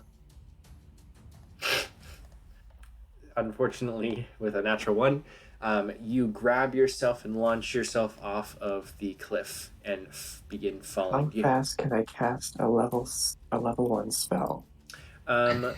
You're going next. You're free falling about 20 feet. No, it might actually be bigger from the way the thing is actually drawn. Why don't you roll a dexterity saving throw? See how quick you are.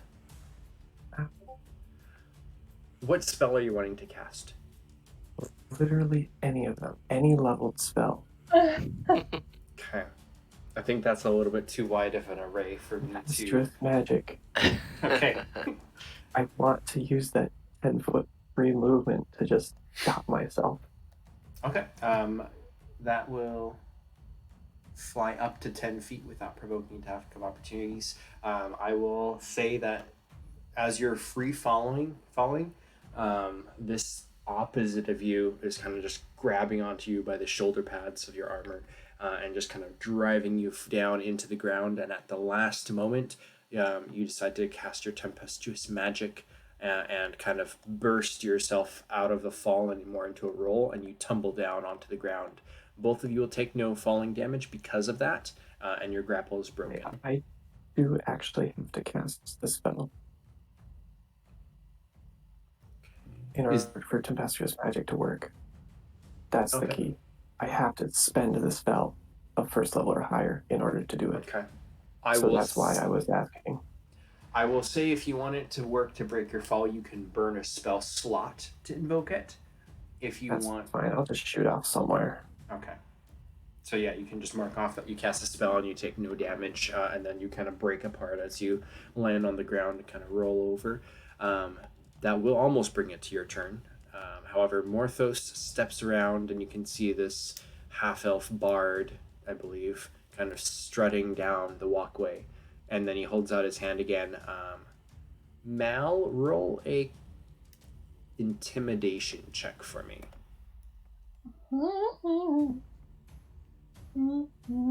Come on, you got this. What does Mal look like in the moment right now? There's some rubble and rocks that just kind of tumble down. What are you doing? Well, I probably look a little bit beat up, but I don't know. I guess I'm waiting for my turn. Okay. So as you're kind of looking around, a little flustered after the events and kind of what's going on, Hadam is dusting himself off and kind of looks up and sees Morthos, and for whatever reason, he looks more scary to Morthos than you do. Maybe it's because you're a little more frail and petite. But Morthos holds out his hand and casts another bolt of fire, which I forget what the spell's called. It's the 1d8 fire cantrip. Firebolt. Firebolt. 1d10? It's, No, it's fire bolts. So Yeah, whichever. it's D10. D10. Yeah, it's D10. It's detailed. Until level 5. But also, Hadam goes down. Oh no. He did predict this. Just kind of a finger gun, and Morthos shoots Hadam with a firebolt square in the chest, and he falls down to the ground flat on his back. And then the image of Morthos just kind of puts his finger to his mouth and blows on it. That Oh brings my us to goodness. Lairlist. In a last minute, cast your spell and kind of burst each other apart, and you can see your opposite is kind of springing to his feet as well. What do you do? I would cast another level spell, but it's a level spell same turn. And that's.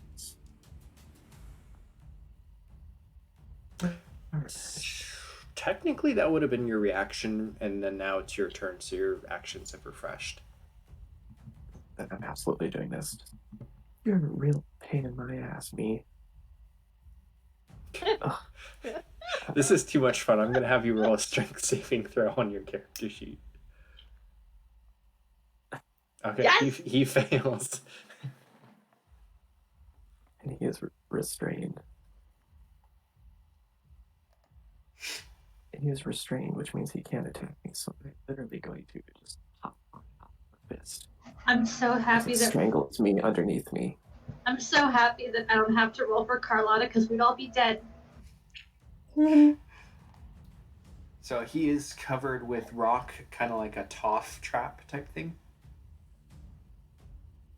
Is that my understanding of Maximilian's a literal medium hand of compact soil grabs it. Oh, okay. So it's a fist of just rock and soil. Okay, so yeah, so he's pinned probably up to like the neck or something then. And what are you doing? Did you kind of run up the wall kind of behind him? I walk up to him and I take a seat while it's getting strangled on top of him. You're just sitting on him. You just watch. That's funny. Okay. So that's 4 points of bludgeoning damage. I think I'm lost. No, it's happening below us, like down here. Oh, okay. So as he is squirming and the Maximilian's earthen grasp squeeze a little bit, the form changes and you can see your features and handsome face morphing into that of a giant centipede, and it spins its neck and the pincers kind of clip at your face almost, but just out of range. And that is your turn, or anything else? No, that's my turn. I'm just gloating down here. Okay. 1 second. I'm sorry. Are these real centipedes or are they machines? They are very large centipedes. So they're animals. Okay, so I've seen these. Cool. They look like human-sized centipedes. Yes. Something to morph into. Cool. Yep. Calbus. Can I see this thing up here? Yes. All right. I am going to look at Tessa, and then I'm going to point over to Morthos over here, or who I don't know. Their name is Morthos, but I'm pointing to Morthos. Say, shoot and kill that thing. And then I'm going to look up at the centipede, and I'm going to throw a javelin. Okay. How far can you throw a javelin? 30 feet. Far enough. With 30 20, feet. with a natural 20. Yeah, and it should be able to get there. It'll hit, and with it. So it is it's a D6, so it should be It has 1 8. hit point left. I obliterate this thing. It's dead. Does my javelin fall back down? No, it's pinned the thing I into just the pin it rock. to the wall. Yeah. Okay, that's fine. I have 4 more javelins, so I throw it. I'm real pissed from last time because I missed, and I just like Herculean launch a javelin and just pin this dude to the wall. All right, well, since they're not gonna push rocks down on us, I'm gonna, I guess, move 30 feet to what is it, 5, 10, 15, 20, 25. I'm just gonna move to here. That way, if Tessa casts any spells, I should theoretically be out of range of the AoE effects of them. So, and if I get close enough, I can try and help Laralist up this cliff. Okay. So that's my turn. Then that brings us over to Tessa, who's now almost back to full health. Yes, feeling a lot better and giving a thumbs up to Allison as a thank you. She places her hands one above and one below the hourglass, and it starts spinning. And she focuses over at Morthos and shakes her head and goes, "That was very rude." And then she's going to return fire a firebolt with a natural 1. Okay. Oh no! As you cast this spell, there's a spark, and I would like you to consult whatever magic table you're using and roll on it, please. Okay. Oh, no. I'm glad I moved. I'm very glad. I wanted to move to avoid this. I'm so upset to go after her. Yep. All right, that's a 12.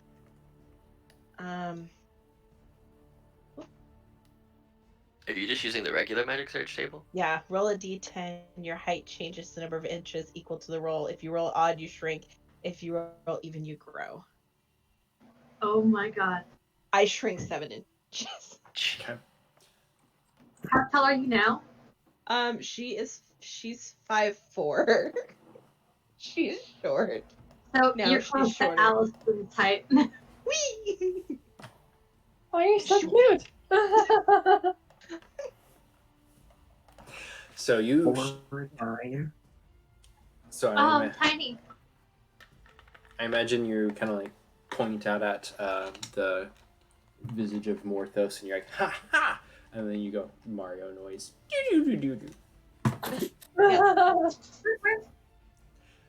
That's an action. Bonus action. She goes, "Ah!" And that's the end of my turn. Next over is Allison. Allison looks over at Tessa, who's just like yelling all of a sudden, just shrinks down. Oh, is that what you meant by your magic? Yeah, this happens sometimes. It'll go away soon. Did Hadam fall and I just didn't notice it? Yeah. Well, first of all, Allison's gonna cast Healing Word.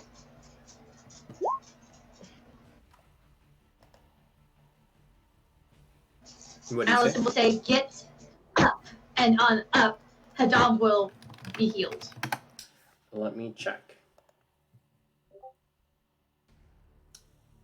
Okay, it does work. It's a creature you can see. He doesn't necessarily have to hear you. So he kind of starts almost seizure shaking on the ground and kind of gets brought back to consciousness, kind of curled up in a ball, still kind of shaking a little bit and convulsing.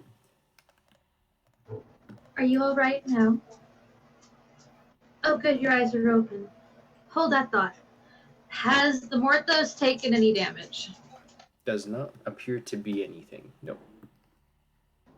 Well, drat. Okay. I'll do it anyway, because it's better than nothing.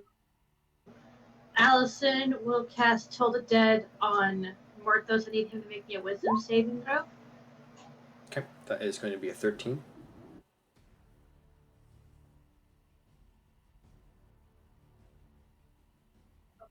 Okay, so for that, I think I roll just because I'm level 4, a d8. Is it d8? I think it's a d8 and then a d12 if they're taking damage. Okay. 7 necrotic damage. So as soon as... And as You go ahead. as Allison will look at Tessa and then hold her hands up in the air and then drop them quickly, and everybody sees what looks like tiny little dinner bells just go ding, ding, ding, ding, ding, ding, and attack the visage of Vorthos. Yep, which changes before your eyes into the serpent-like form of the centipede. Is that your turn, or anything else? Allison will end her turn there. Okay. Mal, it is your go. I am going to. Hold on. I'm going to move 30 feet. And I am going to throw my dagger at the centipede. Okay, yeah, go ahead and roll an attack.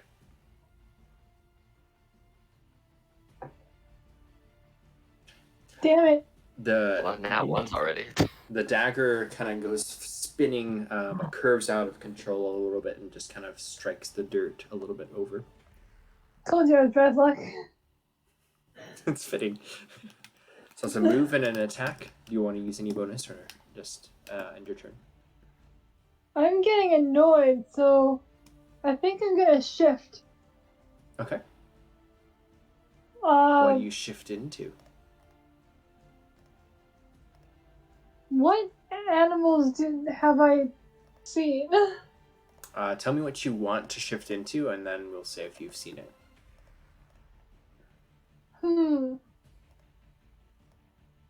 Well, let's try a boar. Okay. Yep, you would have seen a boar before. Cool. I don't know what this does. I don't know how to use it, but that's.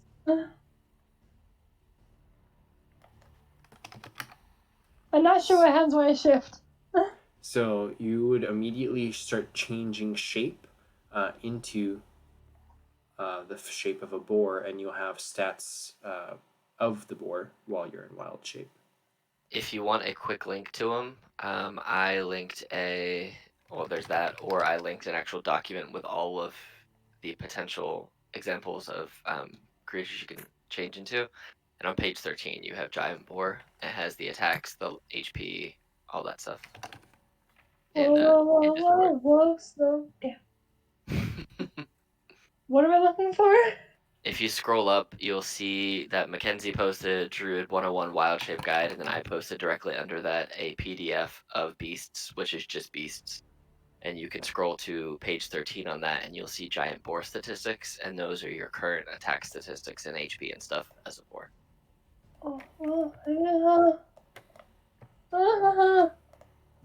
Go to current game thread. Yes, I forgot to mention that part. Perfect. Go ahead and click on the link that I posted. Yes, I did that. Yep. That's gonna be your stats. So when you want to roll an attack, you're gonna roll a d20 and you're gonna add 3 to it. Where does it say this? If you scroll down. Okay, I see boar. I found boar. Yep. It says attributes. It says boar, medium, beast. And the very bottom it says actions. Oh, these are not very good.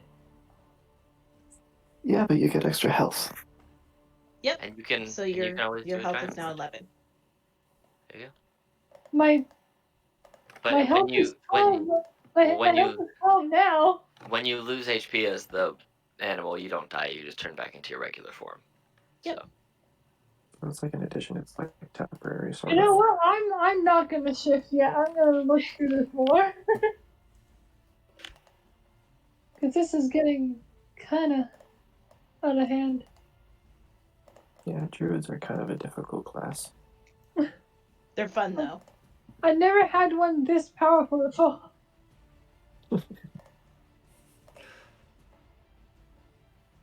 Okay. I think, if I remember correctly, you actually still have Moonbeam active. Oh, Yeah. that's right. I I will didn't put a use token that. on, but you could shift that over. But I don't remember what the speed for Moonbeam is. I don't know if it's 20 feet or It Um, is. Would it say that on my sheet? Would it say it there? It would say on the spell. It is 60 feet. Okay, yeah, you can move it just. 60 feet? You have to use your action to move it, however. Oh, yeah, so it's not a bonus action, it's an action. No. So, Damn it. That's Flaming Sphere, though. so that would bring it to the serpent's turn, or the centipede, and it is going to just, on all 100 of its legs, just charge forwards at Mal. And Can I yell to try and get the centipede to come chase me instead? You could roll a persuasion check. I would say at disadvantage. Can I roll intimidation because I'm trying to scare it into chasing me? Yeah, At that's fair. disadvantage? Sure, Okay. you're still at disadvantage, though, yeah. Yeah, absolutely. Oof. Aw. It may have worked at a 19. It might have worked. Perhaps if it was stupider, but it Maybe, yeah. it reaches That's up fair. to Mal, stands up tall, almost basically as tall as you, and you can see all of its little legs kind of twitching at you, and then it just launches its Start to wake mandibles towards you, and it tries to bite you.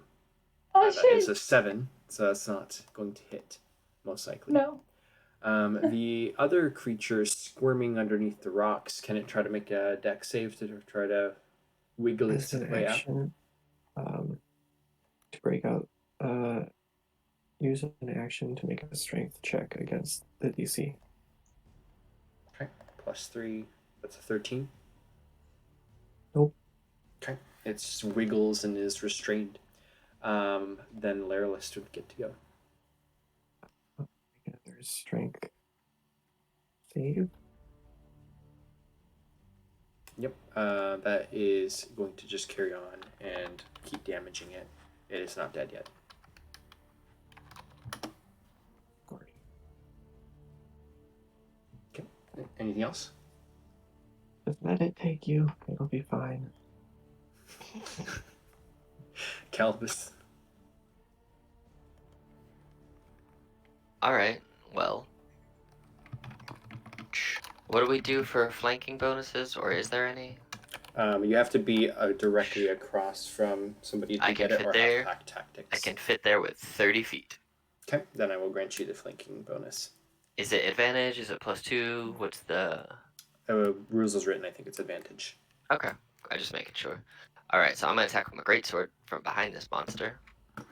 That's a Yes, you will. natural 20. Alright. It's actually it's a 19 +5, I think. I don't know, but either way, I think I kill it. Yep, you definitely do. So basically, I sprint up, dragging my greatsword through the dirt, and as I come around, I basically like spin it and just slice it right down the middle, and so it just separates. So as soon as it like splits left and right, I just look at Mal and I'm like, "Hey." That's my turn. Oh, I'm gonna use my action surge, my second wind actually, give myself a little bit of HP because why not? See what happens. Okay. So it's 11 HP. That gets me way over healed. So cool. Oh, that actually adds your 3 already. Does it? Oh, Yeah. cool. 5 Well, then I +3. have 8. Well, Okay. then I am 1 point away from full health, and that's cool. So Very, very close. I'll take it. In the aftermath, there's silence. I will need to know if Tessa, Allison, or Mal want to do anything specific in the next 6 seconds. Tessa would probably run over to the edge here and look down at Laralus and shout if he needs help. I'm going to roll perception because it's really quiet in these 6 seconds. Okay, I'm going to. Sorry. No, go ahead. I'm going to lean against the cliff and look over all my injuries and be like, oh, I wish I had a health potion. That's fair. So what you see, Still look Allison. up. Sorry. Yeah, I was just going to kind of recap. You can see that there are the 3 dead figures here. There's one pinned up onto the rocks up there, kind of just still twitching on the spike it's pinned up against. And then you see Haddam kind of stabilizing himself up, kind of very gingerly lifting himself onto his hands and knees and trying to stand up. but everything seems to be over. And then shifting down to Lairlist, as it is stuck in your grasp. If you can roll probably one more Maximilians, or tell me what you're doing. Unless it wants to try to escape because its turn is before me, I will just like look up and no, it's fine, I got it. Okay.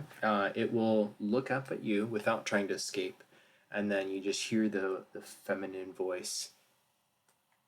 Next time. And then you can crush it. So, flavor, because this lasts for a minute. Could I have the hand lift me? Sure. Yes, you can.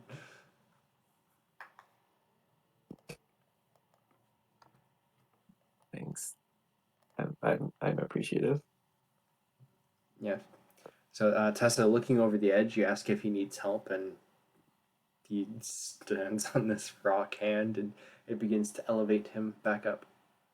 I like all this. So cool. Thank you. How's everyone doing? I'm short. I'm probably Considerably. half dead. Allison looks a lot better than before.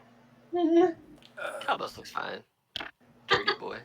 What do you say we take this up tomorrow? I need to take a long, long sleep. Oh, what say we take it up tomorrow and don't say anything about this to Mikariyo? Allison will look at Hadam and say, "Tell him, don't bring up what to who." Exactly.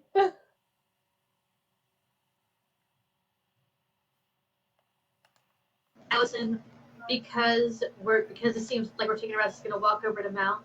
Darling, come here. You have some schmutz on your face. They at least open the door. We need to come back with us. He will do more or less what you tell him if you want to try to press on. He will injuredly follow. If no one else, then just Lairlest going back up to the door. Allison will go with you. She's curious about the crypt. After healing Mal for 8 points. Cool. I'm ready to go. Go get Tessa shouts, go get some rest. You deserve it. waving. Well, I'll go whenever. If we're resting, great. If we're not, then Perfect. I This is guess I'll good go. enough. Okay. So everybody but Allison. Hadam, who's... Go ahead. Allison was also going to heal Hadam real quick, also casting Cure Wounds. He is very grateful. She's going to look over at Lairless and say, "I don't mind going with you to go open the door, but I can't be of very much help. I only have a few more tricks up my sleeve, so to speak." I get it. I can make do though, as long as we don't cry around inside too much. Sure. Okay. So you proceed up to the entrance, where you find the crypt, the broken statues. You can see that there's a wreckage strewn about of what used to be statues of Moradin, kind of destroyed and shattered into smithereens. Lairless knows where the secret kind of hand press is, which needs a dwarven's touch. So Hadam will open that for you, and as the big stone rolls aside, you can see the kind of dim, dank interior of the crypt. Great. Oh, is it dark in there? It is dark. Thank you, Ah. Hadam. Can everyone Your see? help is very much appreciated. Yep. Allison can see with dark vision. I have dark vision too. As do I. I shall take a step forward because I can see and I don't know who else can. I can't, but now I can. And she'll send 3. Actually, she'll just have 3 lights whirling around her, so she doesn't give away their position too much. She'll just make one that just kind of floats with her. So she's got a little light with her. Allison will rush ahead to be in front with Don't. Lairlist. Don't As get Lara caught is by going dead towards, things or other um, things. I don't think I can save you as often, so, You just can't save me Yeah. from dead things? be careful. But Be as careful. Lareless will you be enters, careful too? he's gonna call out to the chamber. Okay, Tessa, I'll take care of you. Are you gonna give it a rest yet? Preferably an eternal one? There is an answer which everybody hears, and it's a female voice just kind of laughing humorously into the air, and there's kind of a gust of wind through the chamber. But I'm gonna nothing else. call out. I'm gonna call out. Can you repeat the joke? I didn't hear it. Lairlist can see that Allison's eyes widen. She usually tries to retain a neutral expression, but she's looking around the crypt like a kid in a candy shop. Lareless, with his 8 strength, is going to grab your arm and just say, they're still here. If you try to bug them too much, they're not gonna like it. I understand that, but I need to ask, did you look around for secret doors? Places like this always have secret doors. Yes, You did? I That's did. amazing. Did you find any? Dom has a chair. Hadam brought a folding chair in his backpack. That's what he Oh. brought Yeah, back. he did. Yeah. All right. What'd That's you Folding say? chair. I missed the folding chair part. It's So- one of those new collapsible chairs that's just on the seat of your pants that you can unfold while you're walking. It's So that's the chair of the future. very modern, crafted by his orc mate, who is an artificer. Ha.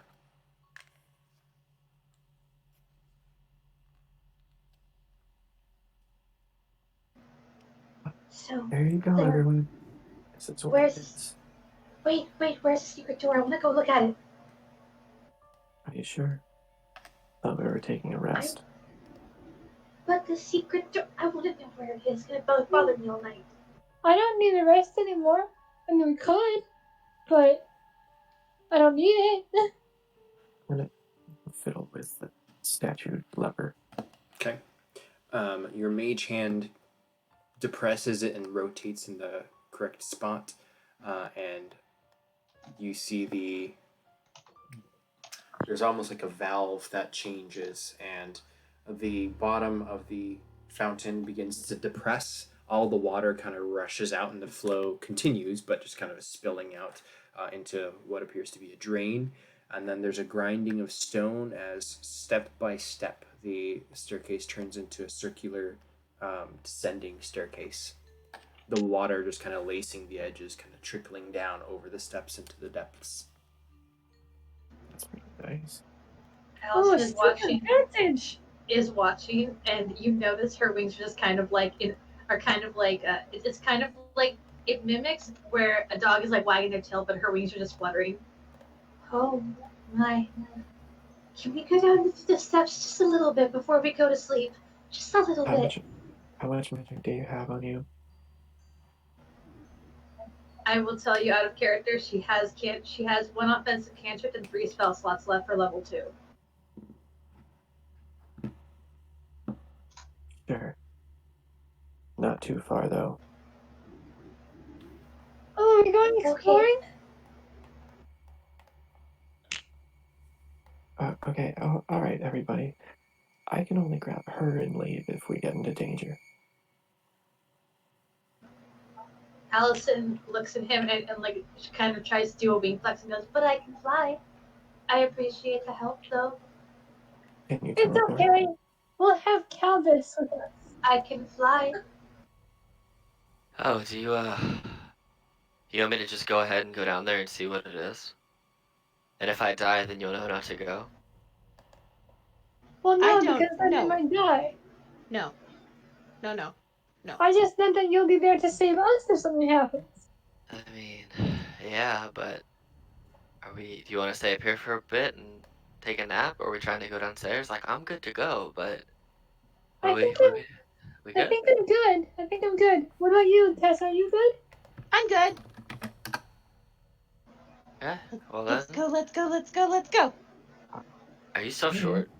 If Yes. everyone's okay with this. Jesus. I think I'm short until a long rest. Oh wow. Allison will flutter up and hold onto Larila's shoulder and go, "Please lead the way." Oh, this is so exciting. I have been to the crypt in so long, I feel so alive. Mhm. What? I love how ironic that is. I never felt so light in a crypt. So are All you right, then I descending? guess we'll go. Yeah, let's do it. I suppose I would be. You want to go first? Let me go first. Allison's right next to Larilis in the front, just excited to be in a crypt, going through a Okay. secret door. I I can back don't you up for it. think. All right, go first. Yeah, you're gonna have to be behind me because Allison will not go not first. Okay, that's fine. Yeah, I'll be immediately behind Allison And I'll or be up behind to help or us. Laryless. Sorry. I'll, That I'll, I'll way, be behind Tessa, I guess. yeah, I'll just Perfect. be second in the order. That way, if anything comes, I can effectively take the hit for the whole party behind me, bar Laryless, because they're in front of me. I can't stop that. So there we Okay. go. So you begin to descend. It is slippery. Again, water kind of trickling down each of the steps until eventually, after about 2 flights down, it seems that you've just kind of outpaced the water and it's kind of drained off into other crevices and no longer is reaching this far. But down in circles you go, step after step, your feet clinking against the stone until you see light up ahead. The passageway, the stairs kind of keep circling down until up ahead you see the passageway opening, and there is light. Um, Was there a Laryless. railing? Sorry. Was Um, there a railing though? there's no railing, but the walls are so close. It's basically about a 2 foot wide corridor, so you're all able to kind of squeeze in. Oh, I But was there's just only inches wondering to if I spare. could like slide down the railing. Not really. There's no banister or anything like that. It's just flat stone walls. Dang it. Larylist, kind of peering around the corner, you see almost a triangular shaped room, well lit with ever burning torches all ensconced on the walls. And you can smell the acrid smell of smoke without any ventilation, just indefinitely just staining the walls and filling the air. It's kind of muggy and causes you to cough. And then you can see against the wall, sitting in just kind of not even a chair, just kind of a pile on the floor, is this armored suit of a dwarf, and the skeleton just kind of inside it, completely eroded and decayed, and just a dead person that's been there forever, sitting in his armor. Gonna mess with it to see if it reacts. Allison will also pull out her mage hand to do the same. How do you mess with it, both of you? But like Yeah, poke it with a stick. push around its jaw a little bit. Yep. The jaw kind of actually almost unhinges itself and just kind of, with a loud snap, just drops down a couple inches, so it's now like a gaping open jaw, but nothing happens. Allison is going to use her mage hand to pry the skull off of the body and bring the skull back to her so she can hold it in her hands. Okay. How much? What's wrong with Is these it, people? is it 5 pounds of pressure or 10? You can carry 10 pounds. 10 10. pounds. So your hand kind of cups underneath the chin, kind of lifting the jaw back up, and you kind of pull up on the skull. It kind of leans forwards a little bit from the tug, but does not disconnect. Allison will flutter over there, and because it didn't seem to react, she will just have her mage hand move aside and just like grab the skull and try to pull it off. Okay. As you're pulling on it and tugging, it kind of gives for a second, and you pull towards yourself, but it's actually the skeleton rising partway. And as you're kind of lifting, you realize that it's continuing to move up, and you would let go most likely, I would presume, as the skeleton stands to its full height, all 4'9" of it. So it's about the same height as Allison. Allison just looks and pulls her hand away. Can I bring back the dead already? No, this. Oh, it's okay. All right. I'm not upset, but I'm not. I didn't expect that. It looks at you through these empty, dead eyes. In front of Alice and everyone, so I'm within melee range of the skeleton in case, and have my sword ready to attack in case it looks like it's going to attack us. Allison will fly up behind Calvis to just stare at the anatomy of the skeleton while Calvis is being defensive. Don't hurt it. It's not doing anything wrong. With your expertise in like archaeology and the dead, you would definitely know it's a dwarf skeleton, and kind of Calbus dwarfing it, standing in front of him, kind of blocking the view almost. He doesn't react to anything, but his skull rotates over and looks at Mal, who's standing at this doorway. Mal, get back. Why? Allison is going to put her hands on Calvis's shoulders and kind of lean over, kind of like one of those little shoulder angels. Haha, because I'm a draconic angel. Peek over and go, hello there, you beautiful dwarven skeleton, you. Mal, I don't think he wants you going near the door. Come here. Mal, come back. Right. I'm gonna get a little bit closer to the dwarf, and I'm gonna say hello in every language I know. See if anything works. I'm gonna take one more step back. Okay. Mal, what languages do you speak? I speak Common, Sylvan, and Dwarven. Okay. It's just watching you. There's no flesh on it at all. There's only eye sockets, but they're pointed in your direction. I'm gonna wave my hand in front of his face. Nothing happens.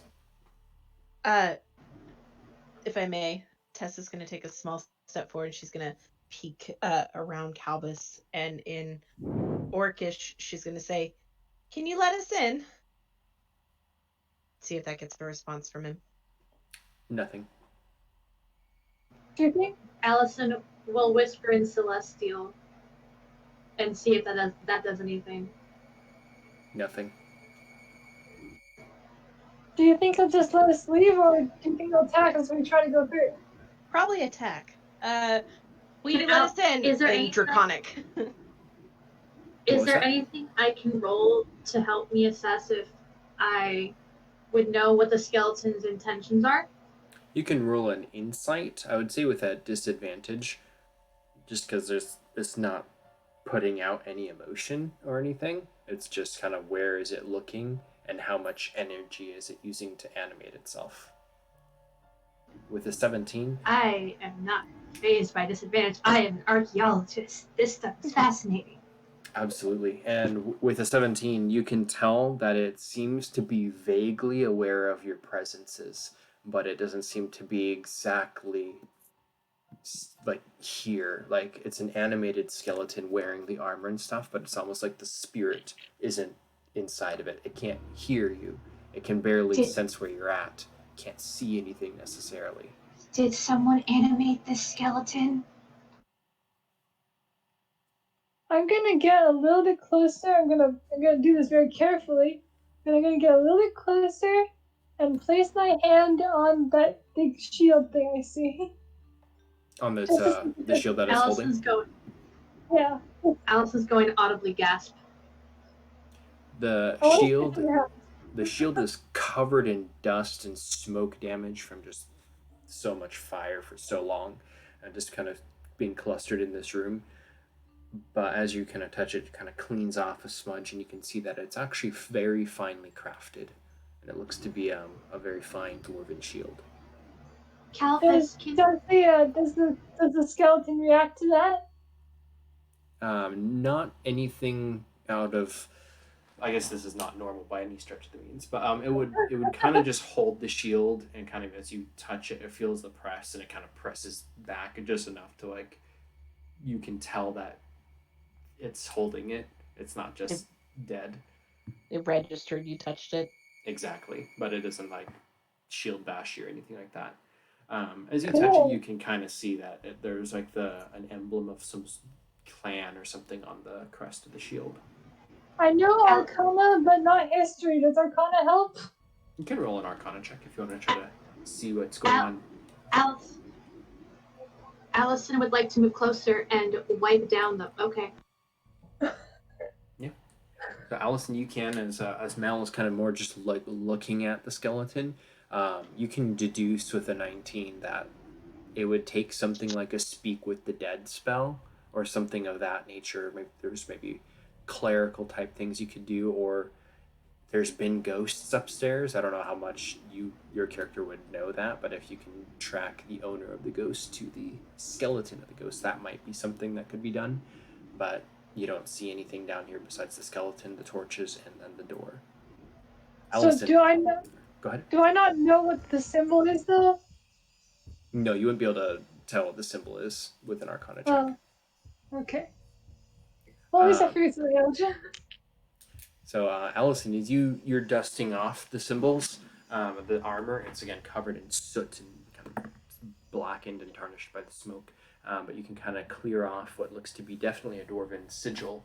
The armor itself looks to be very well made as well. You might deduce it's like a +1 set of armor type thing. The inner Carlotta in me is screaming. Fascinating. This is remarkable armor. Calbus, do you have need for good armor? I'm always in need of armor, but I don't know if I can make this fit. Out of game, would I be able to... Is this armor that magically, like, sizes itself to its wearer? It would need to see a blacksmith. It can be resized, but that's just paying the fee for it. Gotcha. Yeah, I mean, I'll take it if nobody else here needs it or can wear it. I mean, it would definitely be of use. What kind of armor is it, just so I know? It is a +1 armor set. Let me find out what type. That's fine. I can literally wear all types of armor, like literally every kind, so +1 would probably be better than my regular chainmail armor. Calbus and Maul will see Allison walk to get down on the ground, and well, she's already there, but she's going to hold the skull in her hands and kind of like turn the head a little bit and just stare into the blackened holes where eyeballs would be. God, I'm thinking that's so bad. That's why I want the skull, Tessa. And she'll say, "It appears that it's aware of us, but not really. It's under someone's control. I'm not sure who." I like him. As you're almost like just holding on to the edge of the skull, there's a loud clatter as the shield drops to the ground. The hands, now free from what it was holding, reach up and gently kind of touch your hands as you're touching the skull, and it seems to be like feeling that you're feeling it. Allison's face flushes, and she just looks at the hand, and she starts to rub it with her other hand. "Oh, it's touching me. It knows I'm here. Oh, you're just the most amazing skeleton. Most amazing skeleton." It lets go with one of the hands and reaches out towards your throat and grabs onto your throat. Very weakly. I slice down on its arm. Immediately buckles as shatters and separates. Allison will look up at Calbus. "It didn't even hurt. Don't hurt the little skeleton. It's barely clinging on to what little force it has inside of it. But if you're going to clean it, but if you're going to clean any part of it, cut off the head. I want to keep it for my own collection." No, don't hurt Skellus. I'm very torn as I'm getting mixed directions on what to do. Cal, come back here. Tessa will like try to wave Callus back. I'll just drop a hand axe and be like, you guys can deal with the head removal as I take the armor and drag it back with me. Be like, I got this. Look what I found. I'm gonna try and shield Skellus, and yes, I do Skellus from Allison. Ooh. Allison is going to look at Mal. "I'm not going to hurt the skeleton. It's already dead. It's clinging on to whatever life force someone's using to control it with." I'm going to ask you, as an archaeologist and a scholar in the field, to get out of my way. But he's moving. He's alive. Darling, if he was alive, this would do something. And she's going to use life tap on the skeleton to clarify her point. Would you be able to post that in the chat? Perfect. Nope, nothing happens. She looks at Mal and reiterates the point. See, in case you didn't notice earlier, I basically grabbed and squeezed the life out of one of those centipedes. If this was alive, it would have fallen and keeled over and died. It's already dead. Leave me to my work. I'm gonna It does not pose sigh. a threat to any of us. I'm gonna sigh, give Skells one last hug, and then back away. Okay. As you Allison's going to embrace grab it, the hand axe. the other hand tries to kind of reach around to grab you, Belle, in a pseudo hug, one armed, one elbowed. Oh, yay! Hug time. You can feel its bony fingers on the back, kind of like crunching up some of the fabric of your cloak as it's trying to like grab onto you. But I still step away, so. Okay, you kind of break free.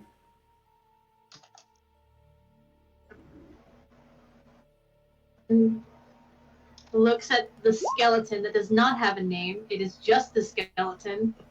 Its name is Looks at Skillet. Looks at the hand axe and looks up at the skeleton, runs her hand over the, well, just runs her eyes over the shape and curvature of the skull, and says, if you can understand anything I'm saying, anything, move slightly.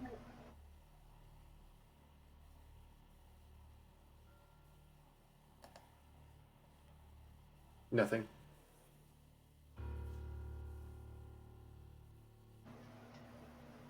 Allison, knowing that Calvus would want the breastplate, grabs the hand axe and goes to cleave the skull off of the skeleton. There's a loud clatter as the skull breaks free of the spinal cord and just drops to the ground. The suit of armor still kind of stands weakly, headless. Allison grabs the skull, looks at Calvus, and says, it's still clinging on to whatever is left, but I'm sure that the armor is something you can take. I just wanted this little skull. And she puts her hand up to the skull, and I know the jaw's missing, but she would kind of like use the bottom of her hand to kind of mimic a mouth, and she'll just start sitting there talking to it. Okay. Well, alright. I'm gonna take this armor and leave you to your games? Question mark. Allison's already walking off with the skull toward the door. Alright, bye. I'll just unaffix the breastplate from this dwarf and start putting it in a bag or leaving. Basically, actually, what I think I'll do is I think I'll leave it by the stairs. That way, I'm not just lugging around extra armor with me that I can't use right now until we go to leave, and then I will just pick it up on the way back out. Okay. Can I roll 'Cause an there's- investigation check on the door? Mm-hmm. Sorry, Alex, what were you saying? I was just saying because I don't think, like, logically I would be able to swing a greatsword while carrying a smaller breastplate and make any sense of that. Then I'll have a back big enough for a breastplate. You can tell the door is a door. It is a door. So the Calvus, I found a door. A description of the door, which is very obvious, would just be that it's two large wooden doors. There's two center handles kind of hanging on like knockers almost that you can use to tug to pull it open. There is a kind of carved but also very old paint that's kind of chipped away within the carving to amplify it. A sigil of some deity or another. Is it Dwarven? It is a Dwarven symbol. Can I figure out where it is? I would say you can roll a history or religion with advantage because of your knowledge of dwarves. Can I also roll with advantage because of my archaeologist background? You can both do so. I guess I'll go with history. Nice. So Nice. both of you can kind of immediately identify this. It is a symbol of Moradin. However, it's altered. The actual carving has not been tampered with. It was originally carved, but an altered version of Moradin's holy symbol. Ah, someone defaced it. I I don't know if. I'm not sure. No, it's been defaced. This is a symbol of Moradin, but obviously, if you look over here at this area, and she'll run her finger over it, this is not the symbol of Moradin. It's been a defaced symbol of Moradin to be made for someone else. I'm not sure I follow. Who else would it be? Clearly not Moradin. Moradin's symbol doesn't have this little line going through it. Marligya. So Laryless, as you say that, the torches flicker and are extinguished.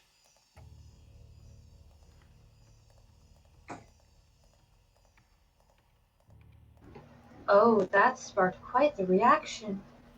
You are surrounded with pitch black darkness. Dark I have vision my can kind little- of. I have my little light. Okay, yeah. If you have a light out, then that's the only source of light in this room. I mean, Kind of I can- casts the glow. See how that works. I think I have. I can cast dancing light. So if you want to double up, and so between Tessa and Mal, you can illuminate the room, but it's flickering colors and glowing balls of light rather than a steady. Makes it look like a burn. dance floor. Yeah, Exactly. kind of, yes.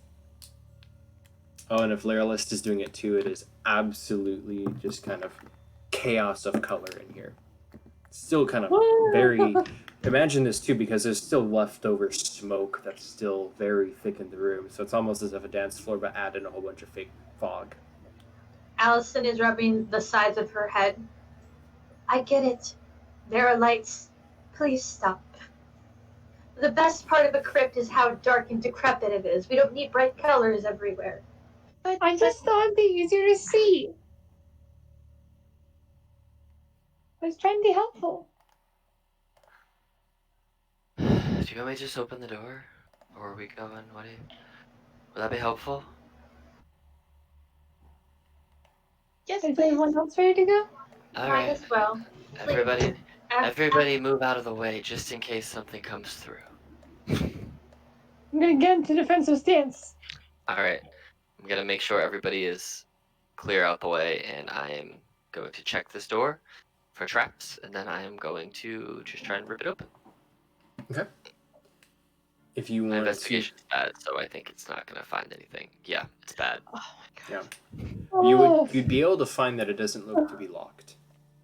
Okay. Well, then I'm going to so basically the way I keep my sword, instead of keeping it like over my back, I kind of keep it like instead of over my shoulders, like kind of like mid back. So I kind of have a hand at the ready to wield it in case I need to, just kind of casually resting. Then I'm going to use the other hand to open this door. Okay. There's a low grind and the door creaks open. Still pitch blackness, but you can see what looks to be a church or something to that effect. Inside there's very old wooden pews and a raised dais with 2 levels, and there is candlelight with a whole bunch of these little candles. They should have little yellow markings on them to see. The 2 levels. So there's a the normal area, a mid dais, and then a higher dais with a statue of a dwarf. Okay, I'm gonna use all my movement and just move to right here. Since I have dark vision, I should maybe be able to see something. Okay. I don't know, maybe, but I'm just gonna walk ahead of everybody and just walk in here since I'm probably the best capable of surviving a sneak attack just out of nowhere.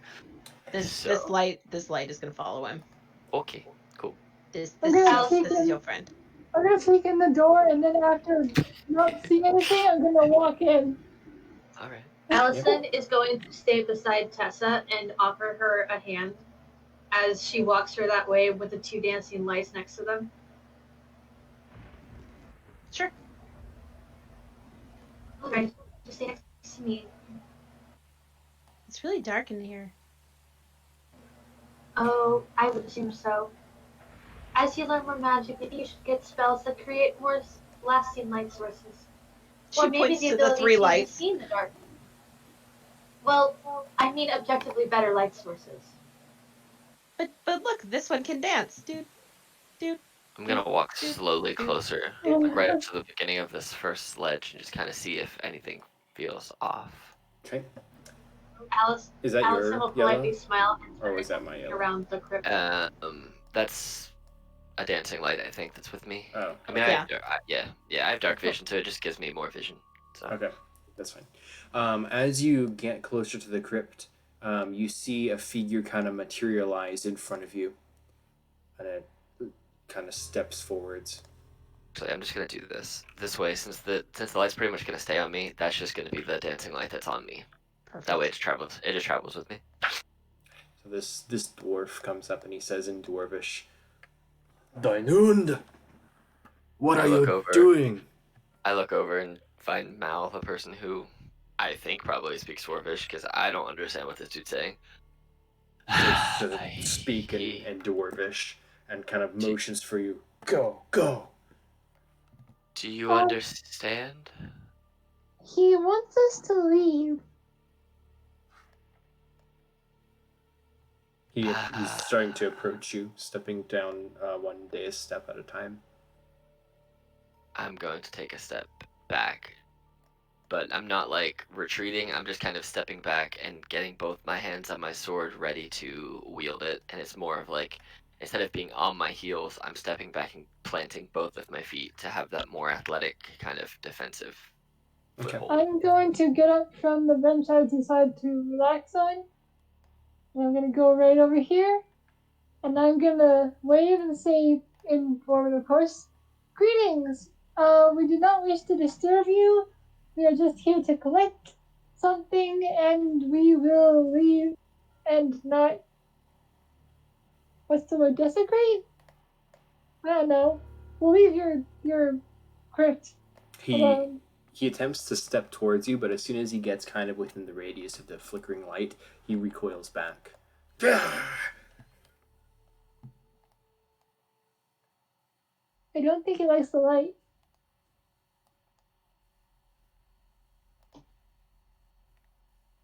Would you like me to step out of the light to converse with you? Oh, shoot. He acknowledges a yes in Dwarvish. He says, "Aye." All right. As soon as you kind of step up here, he's like, "No, you are not you're not a sacred priest. Get off." Oh, sorry. I'm sorry. And he goes and stands here. Laralist, you would recognize this as the ghost from upstairs. This looks to be the one that was standing over the central tomb.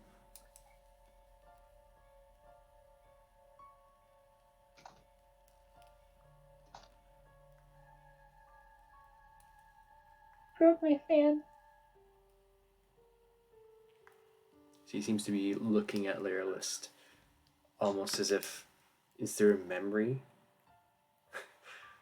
Laralist says, "How's it feel to get sucked down a drain?"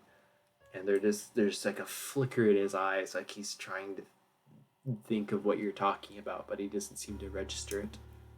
Mal's gonna turn to Lilith and say, "Don't be rude." The lights of these candles flicker again. They don't go out, but they flicker. And there's kind of a wind in the room picking up.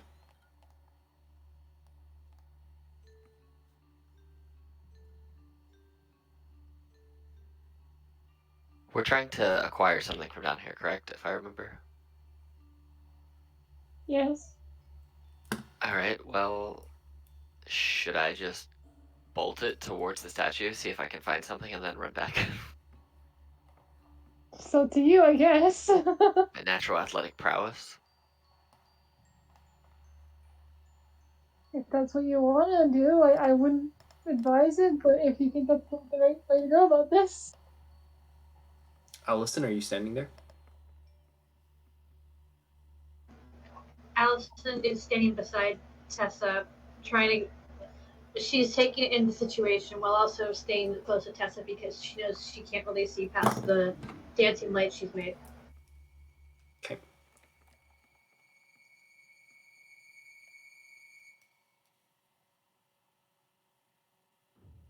So, thinking we could have a talk about why we're here, but Have you the come to rule. honor Moradin, god of the light, and the stone, the true deity of the dwarfs? If I say no, are you gonna hurt me? There's no business for you to be in my tomb if you are not here to pay your respects. I understand where you're coming from. I do, but we were sent to retrieve something that should be here. He steps One back and of folds your his arms, listening. one of your descendants sent us here to get a what do you want us to get? I turned to Calvis.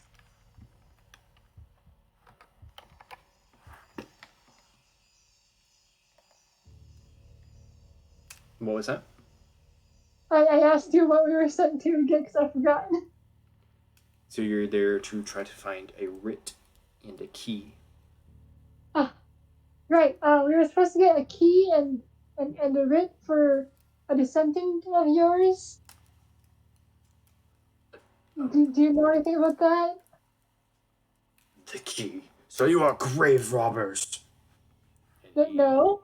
He turns and begins to step back towards the statue. But we're not grave robbers. Well, Allison might be, but there's a fine line. So I will say out of character, archaeology and cemeteries. It's a joke with my necromancer archaeologist. What's the difference between grave robbing and archaeological expeditions? I'll let you know when I figure it out. So for Lairlist, looking over there, you can find underneath the pews, not so much in a big pile like in there, but there are a whole bunch of scattered bone pieces. Some look to be femurs and leg bones and skulls and fingers, and they're just bones kind of littered across the floor, kind of swept underneath the pews.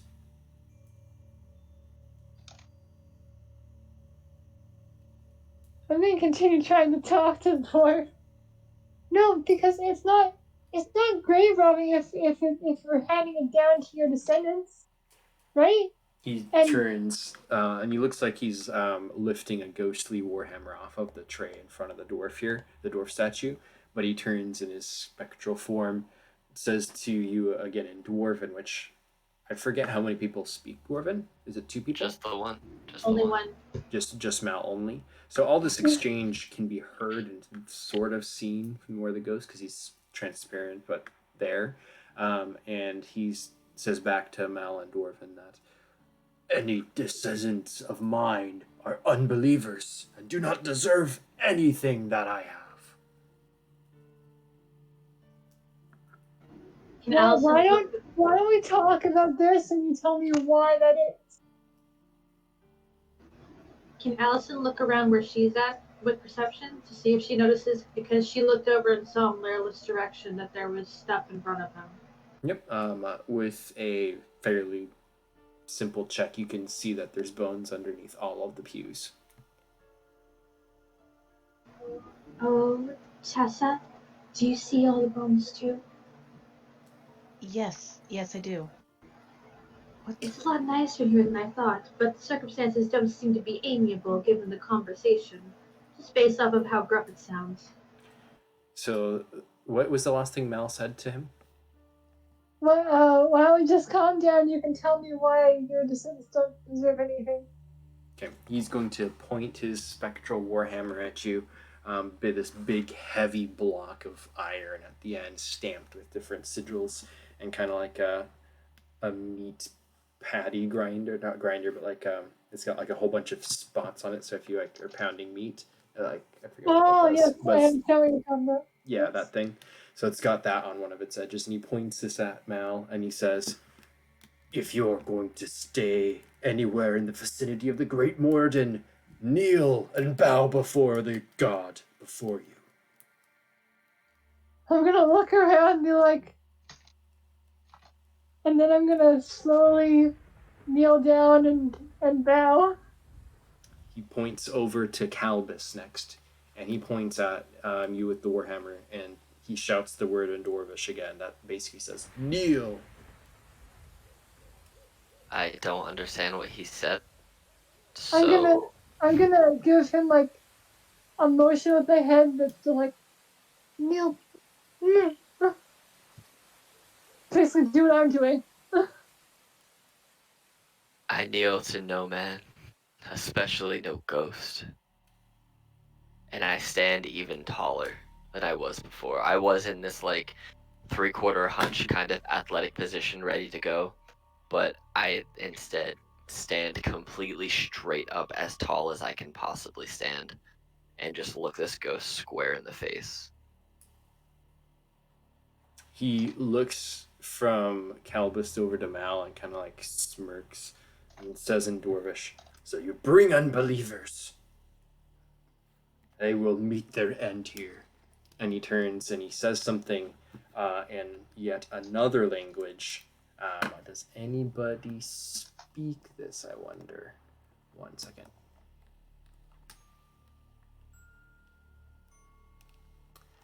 This would be Abyssal.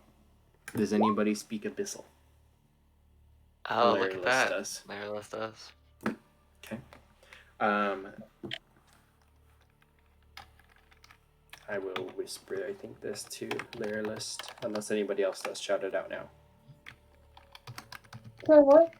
Abyssal. Do you speak Abyssal? No, but what is I supposed to do if I don't?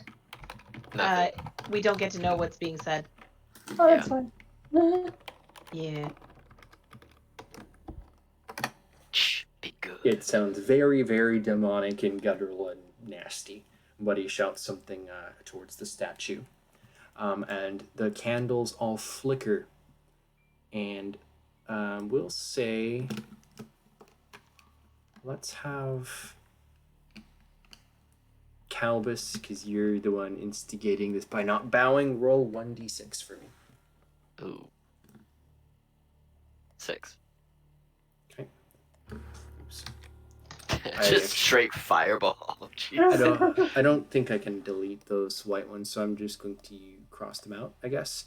This I think candle's Lyrillus extinguished. dropped a fireball. Okay. We'll get to that in a second. As he's shouting this, Lyrillus can definitely cast his spell. 6 of these candles extinguish, and then I will need you to roll percentile dice, Calbus. Okay. And then 72. Lyrillus, I presume you're preventatively trying to cast a firebolt to stop him? Are you casting that on him? Ooh, I'm just outside the range. Whew. Okay. Ooh. And this is more of a lightning ball, I believe. This is about to be terrifying. Okay. A lightning nuke just drops. Oh no. Okay, so that is a pass for 1/4 damage. Oh no. Okay. Oh yeah. Okay. What do you the Kool-Aid man? Oh yeah. No.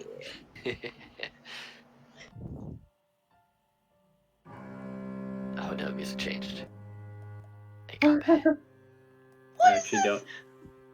Creepy organ music. Yep. This Okay. is fitting. So a fireball goes off, and the music is maybe not quite as fitting, but I didn't do this for this game, so I Sounds forgot what really this song sad. is. It I sounds hope that sad. this is not actually good music, because I named this the boss track, but I don't remember listening to it, so Oh no. this doesn't sound very fighty, but whatever. I can't hear the last track. It's okay. So the ghost turns as the fire, or a lightning ball rather, just kind of sparks electricity all over everything and begins to step forwards out of the electrical blast. And I'll need everybody to please reroll initiative. I tried to make everything go smoothly and you just had to stand up to him. Oh no. Damn it! Bad luck strikes again. It's alright, I'm right there with you with my 5. So Oh man, guys. Not because you're in my proximity. The proximity of bad luck is where you are. that's true. So as the lightning begins to clear, Leralis, you can see the ghost, fairly unharmed, is beginning to step forwards, his warhammer in his hand, still very ethereal. What do you do?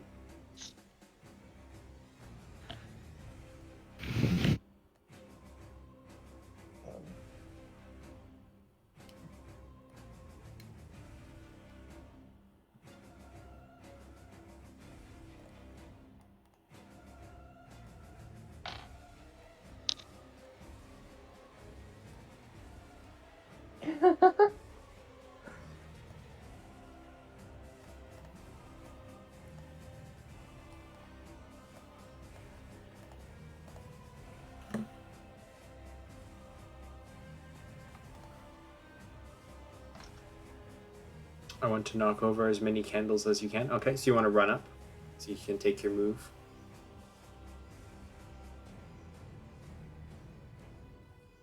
Yeah, and whose fault is that, Kelvis? Didn't attack it. Okay. I just stood up. So with a mage hand, then it will basically to pinch or kind of swap out a candle. I will let you roll 1d4 to try to extinguish candles at the rate of 1d4 per round. Okay. And you can feel free to use a color or yeah, I'm using yellow, but you can cross off one of the candles.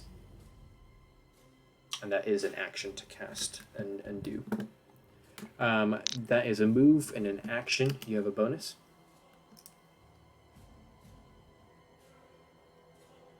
Okay. Then next up, the skeletons begin to form from behind, underneath the pews, crawling out with a click, clack, and clatter of bones, and they begin to crawl towards Ellison.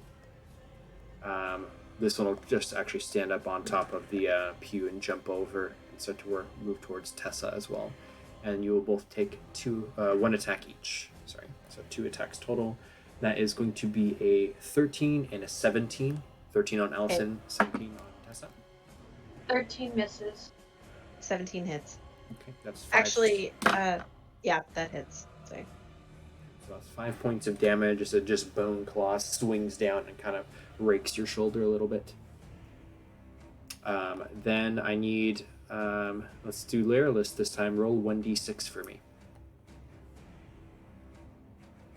Okay.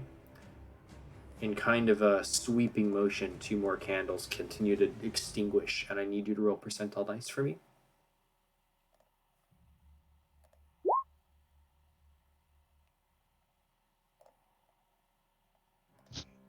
That is 61, so that is another 2. Skeletons begin to form from behind you. And both of these ones begin to jump over the pew and rush you from this side. And 2 more claw attacks on you. That is a 21 and a 9.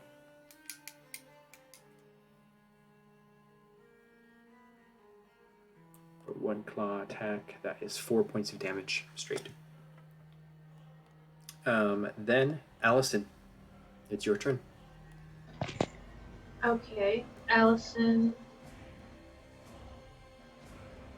was going to use her whip, but they're so close it doesn't seem like that'd be beneficial. I'm just going to toll the dead the skeleton in front of me. Wisdom saving throw for the skeleton, DC 13.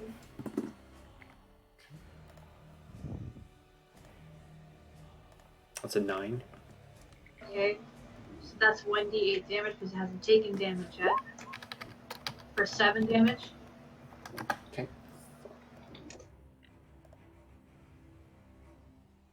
Okay, he takes damage, but he is still alive.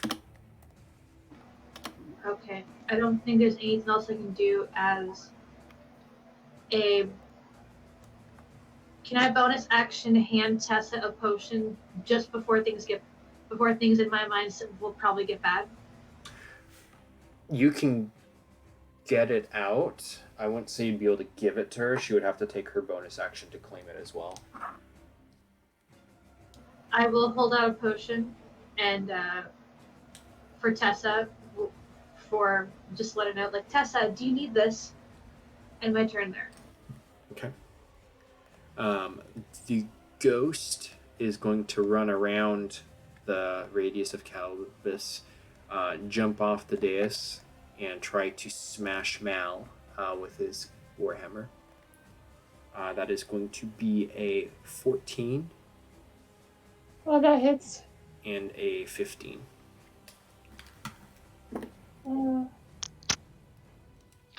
And he's using this two-handed. I think that's what I was thinking about last time, is it should be 1d10 for two-handed attack.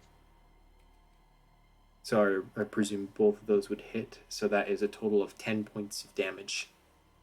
Oh. Okay. What was that? So altogether, is it 10 points or what? Yeah, 10 points of damage. The 7 and the 8 were the attacks, but it's plus 7. Oh. So. Fuck. Were you at 20 before? Yeah, so it's 10. Okay, so yeah, should be 4. 10. Perfect. That is his turn, and then you hear kind of an echoing laugh from throughout the whole chamber as this female goes. And then it is Tessa's turn. Okay.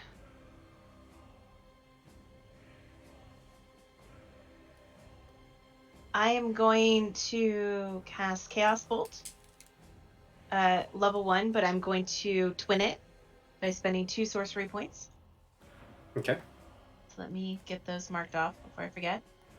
So the first one's going to go to, well, I'm going to hit these two because these two are really the only two that I can see because nothing's near Calbus.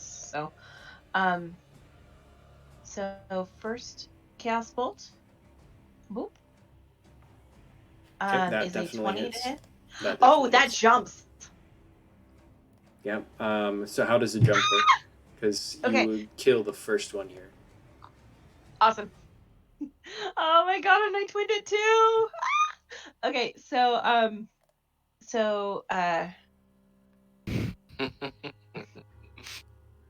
just post this here. So if you roll the same number on both 8s, the chaotic energy leaps from one target to a different creature within your choosing of 30 feet. You make a new attack roll and make the new damage, which causes the energy to leap again. A creature can only be targeted by this once per spell. So it's going to get hit with cold damage, and then it's going to jump to this guy. Oh, you should hit the bottom one first. Yeah. Okay, so that one is at full health, so that still kills it. This one is at full health? Yeah, but it gets killed. Okay, with a 17. Yeah, it's less than that. So does the extra go to the next, or does the whole thing? Yeah, the extra one's going to go to this. So that spell is going to jump from. It's going to hit him, and then it's going to bounce over to hit this guy. So I need to make a new attack roll for that. And that's a 19 to hit. That hits. So does And he take the that's- extra 4 damage that was left over?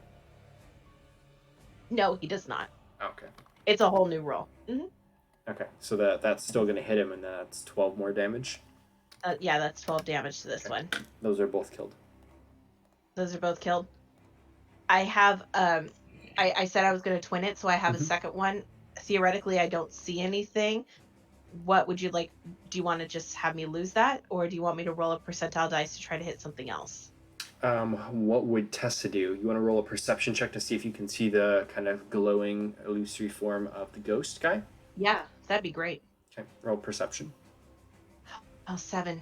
I'd Actually, like to argue if Allison could help by pointing in the general direction of where it is, because Allison has dark vision. Okay, if you want to use your reaction to try to like see what's going on and be like, "There's more over there," type thing. Tessa, over there, the ghost. Okay, so yeah, I will let you know the vicinity, and since you didn't roll a 1, you can see kind of between the candlelight and then the fact that he's a ghost, you can kind of see his outline. okay, so I can take a shot at him Sure. with my twin spell. Great. I'm gonna use Tides of Chaos to give myself advantage on this attack roll. Okay. So that is a wild magic roll once you're done. That's a 21 to hit, That will hit. and I'm gonna have that be it's an 8 or a 1.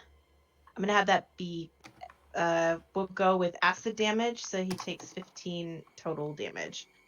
Okay. And then I will roll on my wild magic table. And that is actually halved to 7.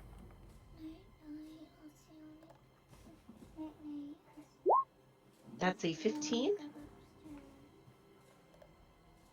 And what is the 15 on the dice for the next minute? The next minute, you gain 5 temporary hit points at the start of each of your turns. No, they're not temporary. They're full on hit points. Oh, you gain 5 hit points. I cast regeneration on myself, apparently. Basically. That is Allison incredibly offering you useful. the potion is fruitless at this point.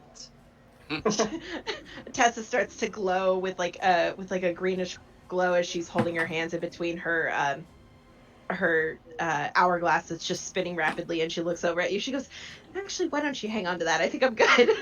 Allison will pocket and go, all right. Thanks, though. And I that would be the end of my turn. I didn't think that would happen, but it happened. Hey, me either. Magic is strange. So then it shifts to Calbus next. I, first of all, look over at Tessa out of instinct to make sure that she's doing fine, and I see that she has just done fucked up a couple skeletons and launched a chaos bolt, and she's glowing this green thing. I'm like, she's probably okay. Like, okay, fine. So I'm going to use my movement and go bam, bam, bam to right there on the other side to flank this monster with Mal. So now it should be theoretically within vision. I'm Okay. gonna go ahead and do a Um, smackaroo. You Flank will get advantage on this attack, Okay. as it Because is he's in the light. There's light for light. Ooh, I don't think 12's gonna hit though. a 12 is not going to hit, unfortunately. Bam. Well, I don't think I have anything else on my turn right now. Yeah, because we haven't had a short rest yet, and I used all my things earlier. So I'm just gonna chill here, give Mal advantage because I'm here, so she also has advantage on melee attacks. So there we are. It's my turn. Sounds Cool. like a I'm win. gonna kick at a candle out of spite. I don't think it'll do anything, but I'm gonna kick Yeah. at one. Do you have a bonus action? I do. I haven't used it. If you want to use your bonus action to extinguish a candle, I will allow it. Yeah, sure. I'll do that. I'll extinguish this candle right here, and this one I directly below my wonder name. what happens if we The kill candle. all the candles. All the candles. I wonder if it does anything. Okay. Next over is Mal.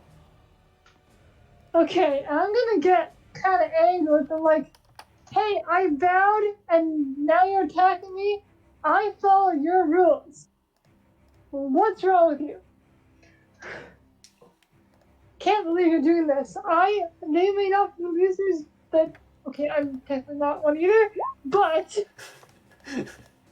this is extremely bad behavior on your part, and I'm mad at you.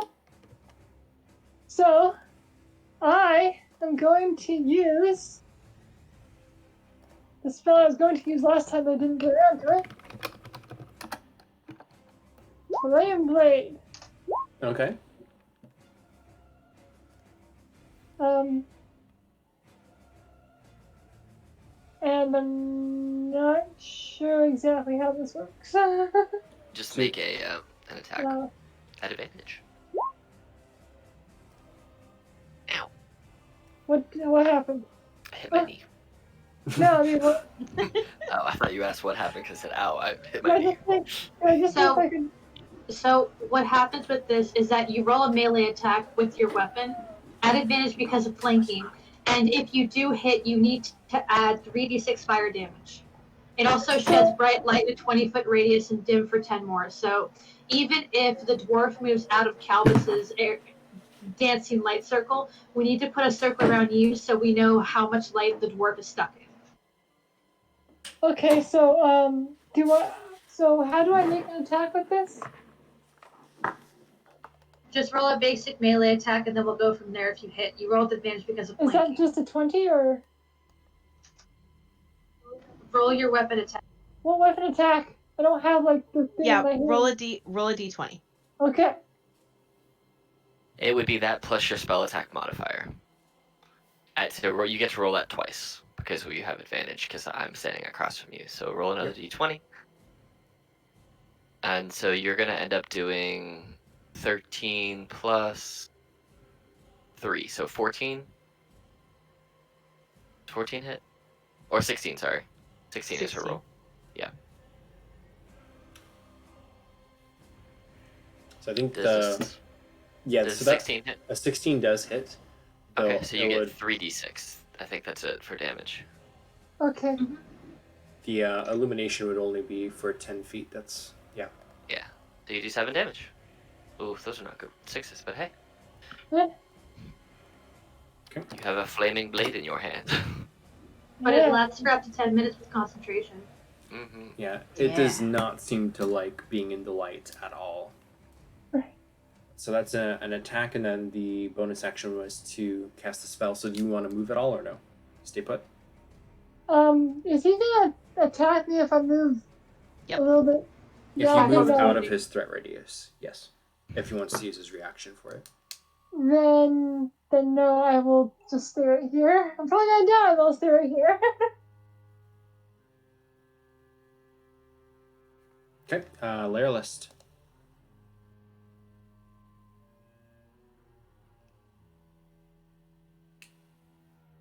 I really like this music.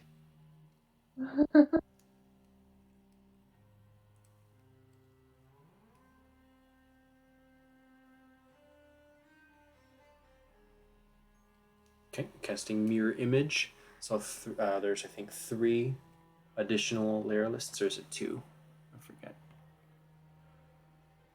3, yeah. So there's now 4 total layer lists, a little more than there were on the hill earlier today.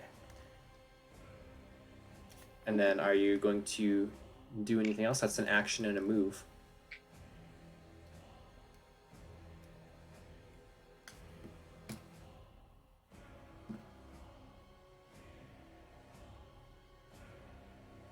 Okay. Bonus action to do what? It was his bonus action to move the tempestuous magic. That's a bonus action. Oh, I missed that. Okay, gotcha. Yeah, he utilized that after casting mirror image effectively, so he could move and then probably use his movement, I would guess, on top of that. I would think. I should have shifted. That would be a good idea.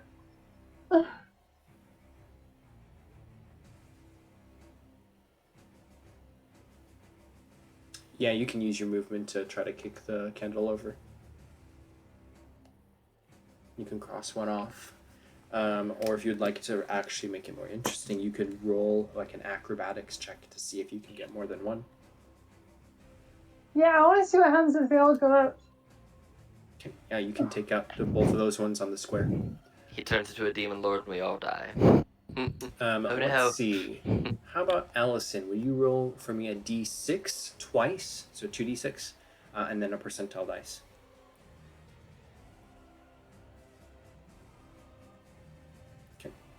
whoosh, whoosh, whoosh, whoosh, whoosh, whoosh. I think, is that 6 or did I overdo it? I think that's 6. So 6 more candles extinguish, and then there is a kind of rolling noise, and you and Tessa specifically know that all of the bones that are around the different podiums and stuff start to roll across the floor up to about here and begin to form, but nothing actually happens at this point. They're beginning to assemble together, but no other skeletons appear. That is the lair action. Allison. Allison sees this happening. Like you said, Allison sees it happening. Yep, they're basically rolling between your legs and across the floor and all over the place, so you can see them being kind of summoned. Allison is going to tell Tessa that if she goes up and to the left, up and to her left, that the party is there fighting a ghost. She's going to go up ahead a few steps past the pews and go take care of something. So Allison will move 15, 20. Well, actually, I'll move over here just outside of Tessa's light. I'll move up to about 10 feet in the air. And I'm going to hold a spell for when this thing forms into whatever it's making. Okay. If you want to message me your spell. And then if that's your turn, that will go to the ghost's turn. It is going to make a decision. Do I want to do what? Let's roll percentile to see. So high is actually Allison. So it is going to step away from Calbus. You'll get a free attack of opportunity with your reaction if you wish to use it. Get him. I mean, I'm not gonna not do a bonk. Okay. So here comes a big old slashy bonk. You That will- would be a 21 for 10. Okay, and that's halved to 5. He Tis bonk. gets within the 20 feet of Allison, and his spirit hammer, he just kind of drops and it kind of disappears into the ground and dissipates. And then he holds his hand out towards Allison, and then his form begins to translate into just a sheer blue light. And the light of his spirit shoots into Allison's pocket, or wherever you've been holding that skull. The skull illuminates and begins to swell in size. Are you holding the skull, or where did you put it? The skull was just resting on the side of my bag. Okay. So it basically forces its way out of your bag as it begins to grow in size and get bigger and bigger and bigger. And then as it almost is the size of an actual person, it explodes into unholy flame and roars. Tessa. Oh, this is good. This is fantastic. Oh, so I watch. Just to be clear, I watched Allison leave, and then all of a sudden, in front of me is a giant flaming skull. Yep, and you can see it kind of growing and like expanding, and there's like bone crunching noises as it continues to just grow bigger and bigger until it gets to this almost person-sized skull, and it just erupts with a roar. Allison is going to call out to Tessa, "That's not me! I'm doing something! Help!" Good to know! She screams back, and gonna be a level 2 Chaos Bolt going that guy's way. Okay.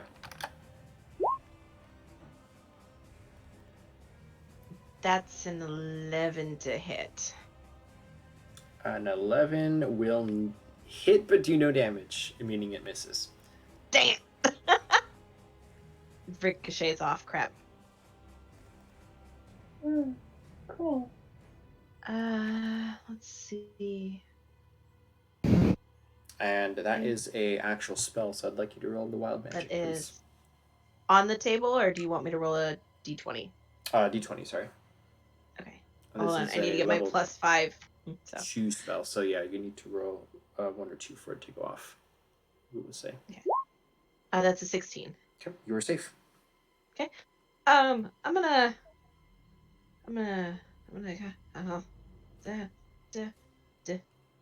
Hey. 5, 10. What are you doing? I have a question. When Tessa starts moving, does the light affect the skull too? No. Got it. So does he no longer have an aversion to light, or? It doesn't look like it. Okay, well that plan goes out the window. Yeah, because he was in the corner of my light, and he possibly wasn't flinching. Tessa's gonna move over here, and that is the end of my turn. Okay. Next up is Calbus. So I see some skelly boys up here, and I see a flaming skull boy over here. Yep, and actually I forgot about the skeletons. Bam, I can make it. Bam. I'm there. Okay. I'm doing what I do as a fighter. I'm just gonna come and slash at advantage. For a how we say it, natural 19, which is a crit for me. Let that be known. So it's gonna be 12 plus an additional 12. So 24 damage on this flaming skelly boy. Okay. As I just come in and hack down on him from behind. Okay, yeah, that splinters bone and almost takes off its jaw, which I guess technically was missing from the last thing. So it doesn't have a jaw, but you chip out its teeth. I would say I'm not even breaking a sweat, but dude's on fire, so I am sweating. So yeah, that's my turn. I slash this thing down, and I basically put the sword in like a defensive position, knowing it's not going to give me more AC, but more of just like that protective, using it as a shield barrier for flavor. Okay, perfect. That is my turn. That is a tremendous amount of damage. Well done. Mal, you are up next. I'm going to shout at Allison, saying, are you still happy that you took that skull from Skellis? This is what happens when you don't listen to me. I'm sorry, I can't hear you past the nonsense spewing out of your mouth. Focus on the fight. I couldn't understand that last part. There was too much enunciation. Just kill the guy. Okay, fine. I'm going to go up. Oh shit. Okay, I'm gonna go up here and use my flame blade again. Okay. So that'll be the attack that is going to hit. Awesome.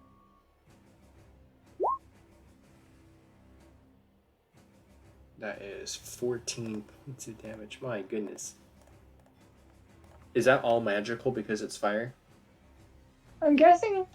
It's a spell, so it's all magical damage. Okay. Yeah. Very nice. Why? It's her fault. I look over at Mal. Good, thanks for listening. But now I'm really sweating because there's a flame blade and a flame skull. I'm just sweating now. Just a sweaty boy. I'll get you ice cream when we get out of here. Eyebrows perk up at the sound of ice cream. Yes!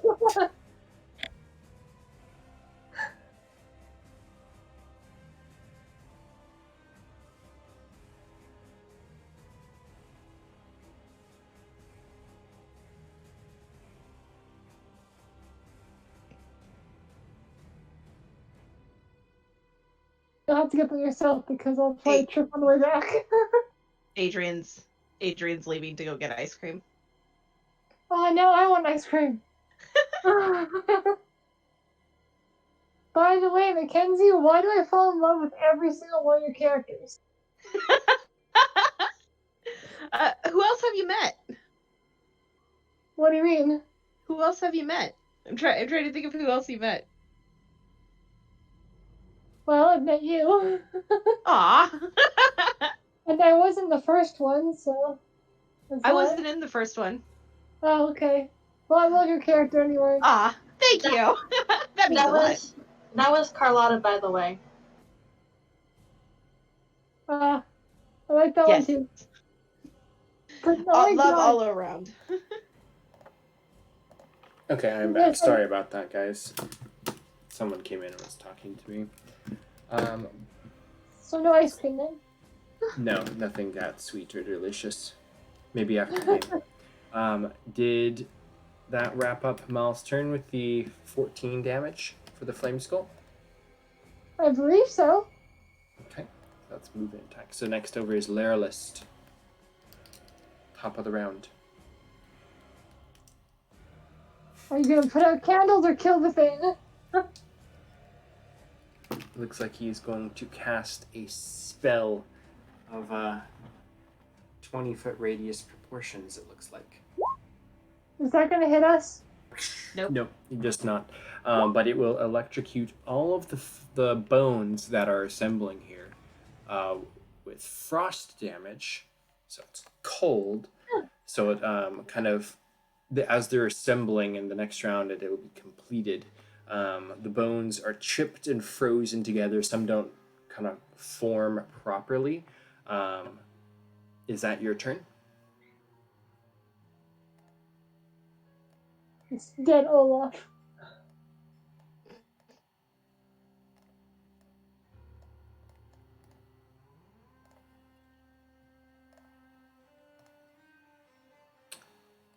To the candles, cold, it will extinguish all the ones in the radius. Yes. Oh God, 2, what is 3, that? 4. What is that? Why is that a thing? Okay, that works. So the bones are these out too? no, just the ones within the Okay. fireball radius, or the frost ball. Which that would look really cool in a movie if there was actually like a fireball spell that was a cold ball. That would be cool. I don't know. I think there's lots of D&D stuff that would be really cool in the movie. So that is 26 cold. Yeah, this thing looks extremely beaten down and not formed correctly. That's kind of why the heads is all kind of squished down into the chest. So it's his fault that it looks horrifying. You could blame him, sure. But it is top of the round, so there are 4 candles left, it looks like. I will roll the last d6. All of them form.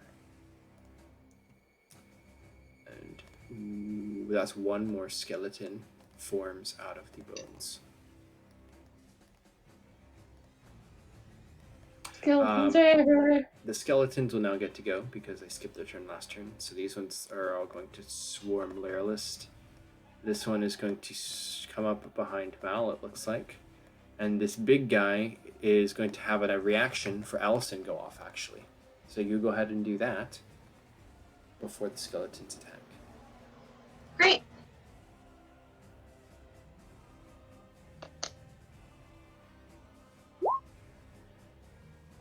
DC 13 con save. Oh, it's saved. But it's shatter, so it still does 10 damage actually. Even with the save. Okay. So Alright. the shatter erupts and splinters of bone fragments explode everywhere like a fragmentation grenade just went off. It looks like it is barely still hanging into itself, like all the magic is almost completely dissipated. There's just little brittle bones holding itself together just barely.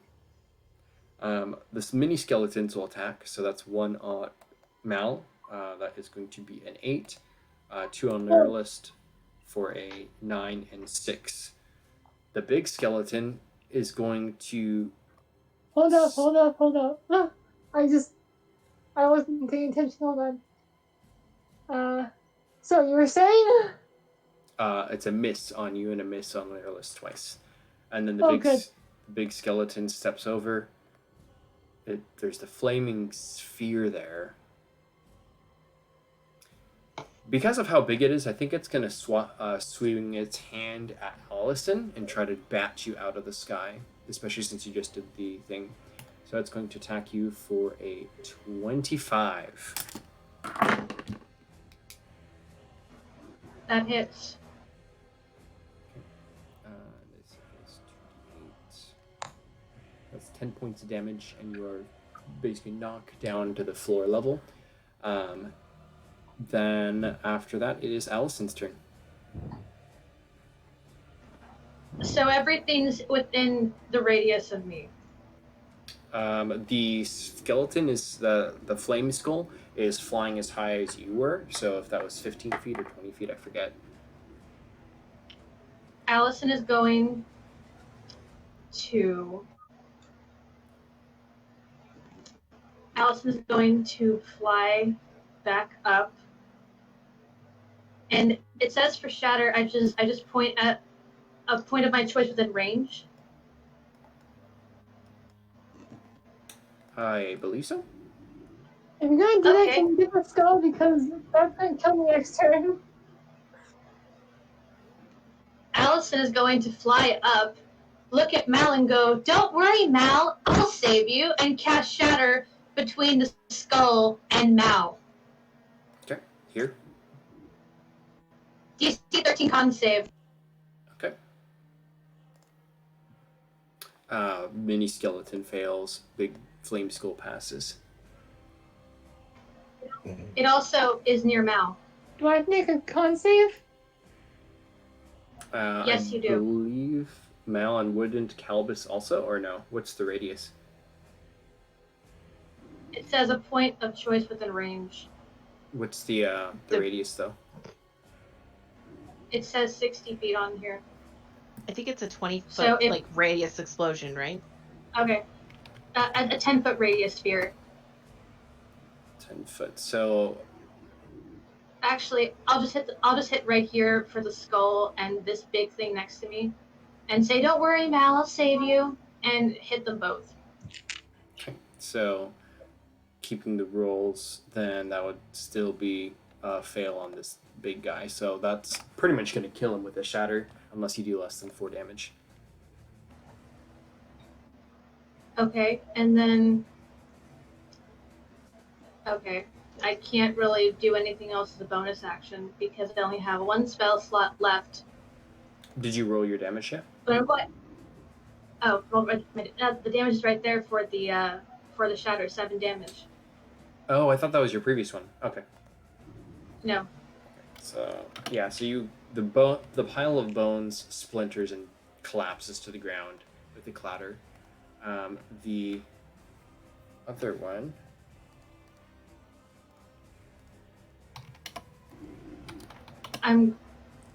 is Allison is going to bury. Okay. Yeah, sorry, go ahead. It's still floating up in the air on fire. Allison is going to look past the skull at Mal. As a bonus action, I'd like to roll to intimidate. Okay, it is immune. It is immune. I'm not trying to intimidate the skull. What are you trying to do? Intimidate me for some reason. Mal, I'm only going to say this once. I'm the only person here with healing magic. You can have your issues with me, but don't bring it up in the middle of a fight. I'm here to help, same as you. Don't cross me. I am not a patient woman. I'm gonna chalk this up to bad luck.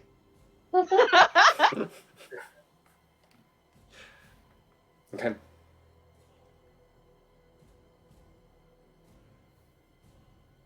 Okay, that is its turn then next, if that is Allison's turn. The flaming sphere is going to sink Wait, down. hold up. Am I intimidated? It's just her being snarky, I think. Yeah. No, please roll to see if you're intimidated. With DM discretion. Normally, I would just say if that's role playing, it would be kind of up to the player if they want to roll not an insight, or that'd be a wisdom saving throw. You could do it that way, or if you don't want your character to be intimidated, if it's not mutual, then it's just up to you as the player to say yes or no. Okay, well I'm gonna not be intimidated, but I will not say anything to her. Just be cloudy the whole time. Okay. So the flaming sphere descends down a couple feet, so it's now kind of more like almost eye level with Calibus, and then Mal and Allison right next to it, and it is going to ignite itself. So everybody in a 5-foot radius must roll a Constitution saving throw. Okay. Oh, still an advantage, my bad. Let me try again.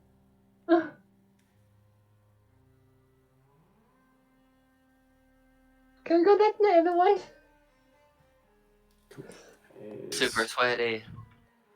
So that is 5 points of damage to Mal, and then Yay. 2 points of damage to Calibus, and oh wait, no, you rolled twice. So you rolled a 16. So Mal only gets 2. Calibus gets the 5. And what about Allison?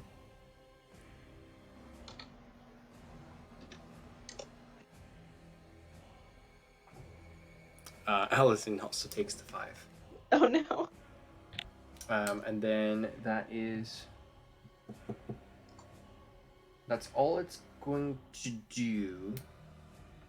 Besides, it will turn its gaze towards the statue, and then you hear this garbly gook kind of come out from its mouth as it's speaking abyssal some more.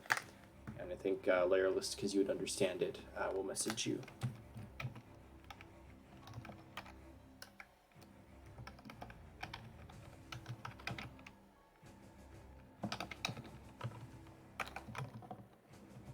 That's its turn, so Tessa's next. Okay. Tessa's going to take a deep breath and allowing her magic to flow through her hourglass. It's going to aim directly for Calbus. And she'll shout, "Here we go again!" And I'm gonna use my last level 2 spell slot and cast Enlarge on Calbus. I was worried. In character, he doesn't really like magic and is always terrified when she casts spells, especially when they're at him, because he has no idea what they're going to be. So, here we are. However, you do need to remove your light because that's fine. The dancing lights are concentration, so she would be dropping that. I mean, I have dark vision, so it doesn't matter to me. But mine's gone. 17. Yep, nothing happens. Wild magic is stable. All right. And I am back to full health thanks to my magical regeneration abilities. You should stomp on it. With that, she's going to just go 5, 10, 15, 20, 25, and then kind of like cuddle herself here in the corner. Aww. And just focus on concentrating on keeping Callus big so he hits hard. So you will hit with an extra d4 of damage with your weapon, because your weapon did grow in size with you as well. All right. So as Calbus is about to hit, you hear Leralist shout back in the same guttural, crazy, weird language, but nobody knows what he said. All right. Curb stomp it. Well, as Calbus grows, you see he just develops more abs. So now he's like at 30 abs instead of what he was before. He just looks down and goes, "This is only for her benefit." And he looks over at this giant skull thing, and I'm going to attack it at advantage because I'm still flanking against this flamey skull boy. Yep.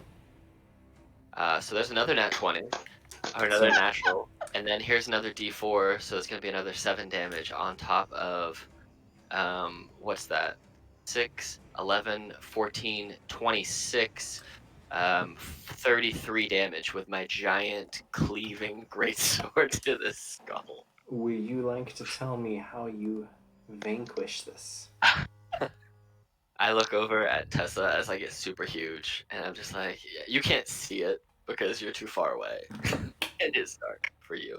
I'm just like, I give a wink, I'm like, well, here we go again. And I spin this giant giant great axe in my hand, flip it behind my back with 2 hands, bring this thing around, and just cleave it between the ground. And as it's cleaving down, I kind of spin it so it ends up with sword point in the ground, and then I just kneel down beside it, and I'm just like, sucks to suck, and I stand back up. And it is dead. Actually, we're not quite out of combat. There's 2 skellies behind Lyralist. And there's 3 one total behind. skeletons. Yeah, that's true. Well then, what I will do, since I still have my movement, move over here. I know I'm not that big, but it's funny to pretend I am. And so I'll give May her flanking advantage on flame attacks since she's right, or Mouse, since she's right after me, and I'm just like, all right, just drag my Like big ass it's sword now. behind me. Yep, Skull's attached to it still. that's right. The skull here is just tiny compared to you. Mal, what do you do? I'm gonna look at the skeleton and just look at the flame sword in my hand and be like, just gingerly just stab it with it. Okay, roll attack. Okay. Advantage because I moved over here. Okay, well, I don't know how to do that. Just So you can just roll twice. 2d20. Yep, that's a hit. Cool. Yes. Hold on.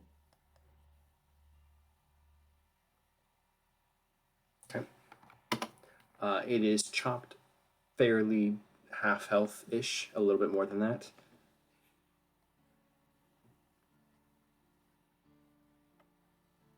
So is it dead? It is technically not dead.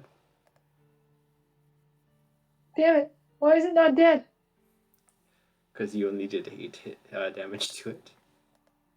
Well, how It much prob- damage does it need? More Probably than 8. needed 9. Anything else? It staggers behind you, but it doesn't have much room considering the monster human behind him. Well, I mean, there's not much point in it that I could always morph into, like, a brown bear or something.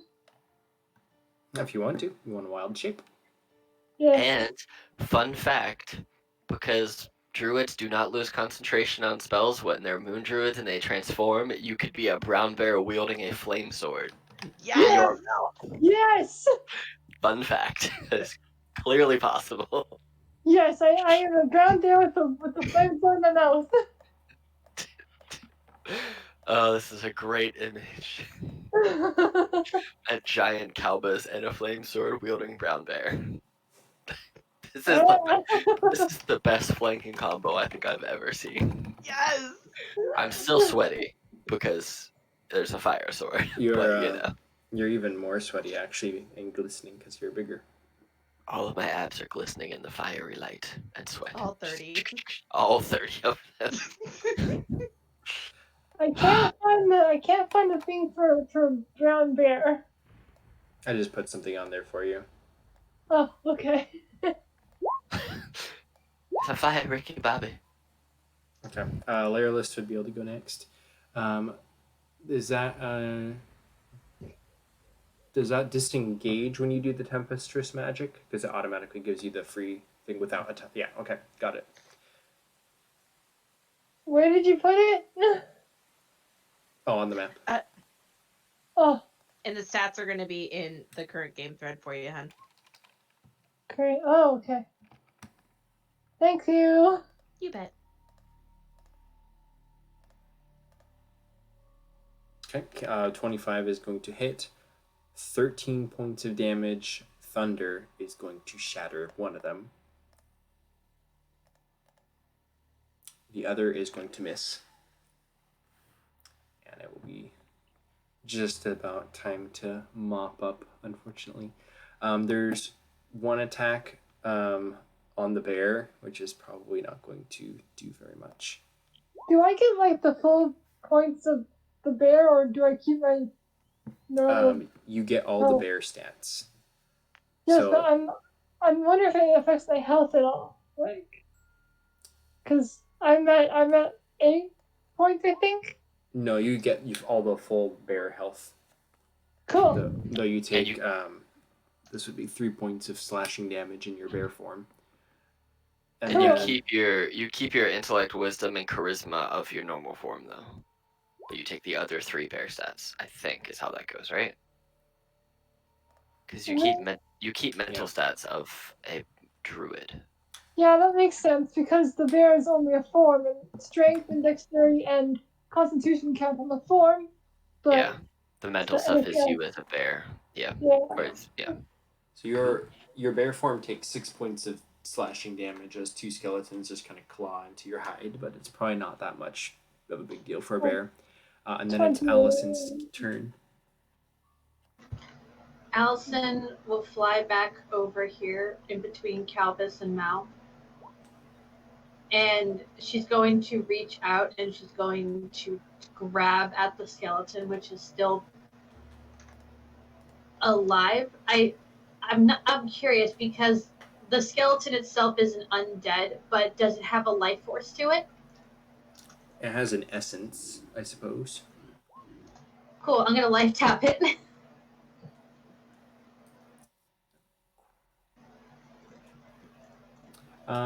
I'd say it's probably doesn't really matter because you're gonna kill the thing, and this is basically the end.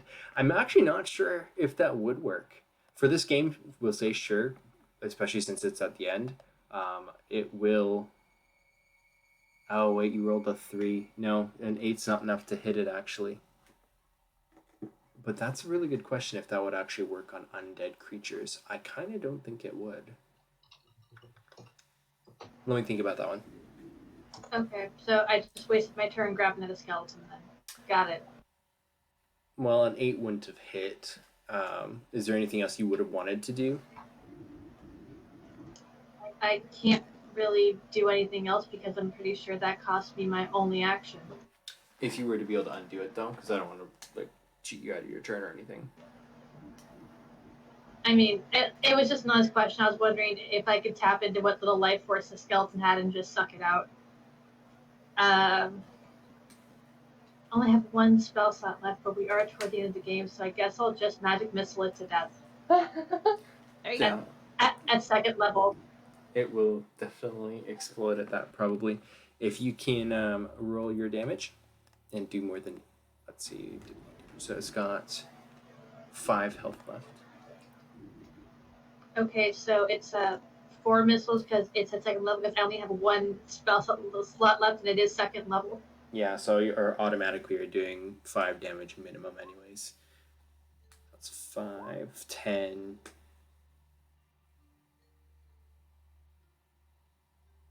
I'll try with 1 more. Shoot. Yep, 14 points. It is Yes, dead. Very dead.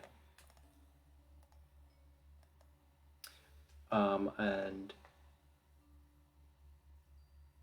could I probably wouldn't have seen the skeleton over there, so I probably couldn't hit it with the magic missile, could I? the bear is kind of blocking field of view. You probably could still see it though, because you're flying. So yeah, you could still see it. So you killed it in the first 2 missiles. So if you shot the other 2. Yeah, I'll shoot the other 2 toward the skeleton next to Mal. Okay, that is 11 damage to it. It's not dead yet, not quite. And then it would be Tessa's turn. Tessa in the dark, while everything else is in the dark except for the flaming brown bear with the radius around it. So she's going to just focus on the enlarged spell, and then she's gonna kind of smirk to herself, and for her last sorcery point, she's going to expend it to extended spell. And she's gonna make the enlarged Calbus last for 24 hours. I am now not just a thick boy, I am a thick and thonky boy. And you're gonna hear a shout from the corner from the darkness. Tessa says, "I want a piggyback ride." I imagine I feel the magic getting stronger and my muscles getting thicker. I'm just like, this is never gonna end. You know, if Nell could talk, she's probably gonna say this in bear, but she's gonna try and talk anyway because she's stupid, and she's gonna try to say, "Well, now that you're this big, you can probably carry both of us." No, because your bear form lasts for, I think, like 2 hours. So actually, I could ride on the bear. And then Carry I'll her. ride on Calbus. This is perfect. I like it. Yes. All right. So Well, that brings us to Calvus. If you can annihilate the last Skelly. I'm gonna walk over here and take great giant sword swings at advantage on this Skelly, and I'm gonna hit him for a 23 plus an additional 4, so 18 damage on this skeleton. He's smushed it. He's dead. Everything's dead. I will say, in basically every single roll I've had at least one, like 1-1 or 1-2, and in this one I had a 1, a 6, and a 1 and a 5, and it gave me the 6 and the 5 because I got great weapon master. So I'm just tossing out 1s to 2s. That's really good, actually. Yes.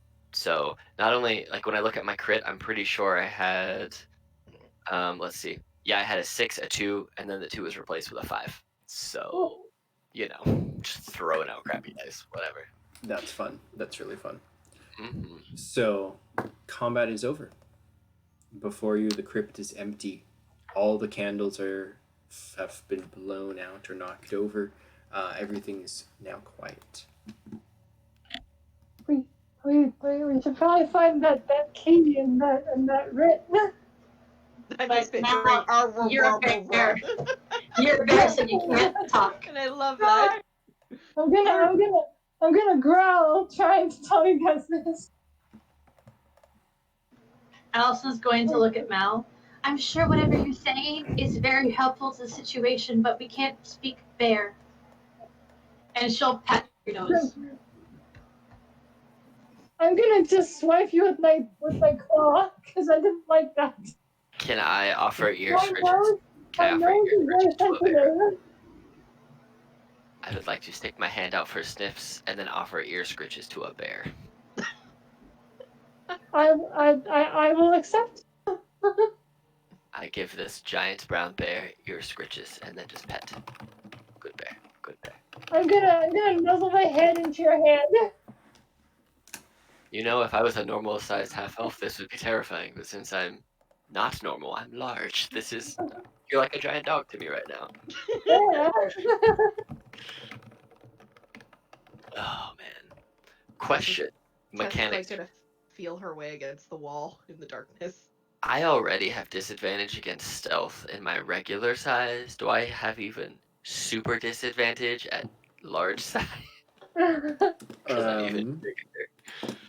Super disadvantage. I'm gonna lick your face. Maybe.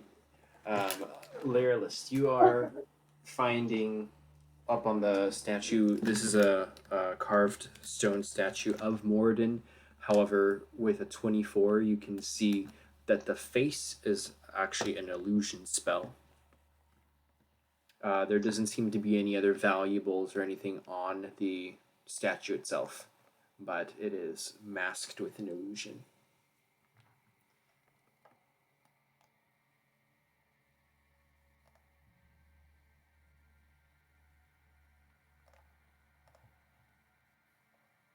I'm gonna walk over to Tessa and try and bring her into the light.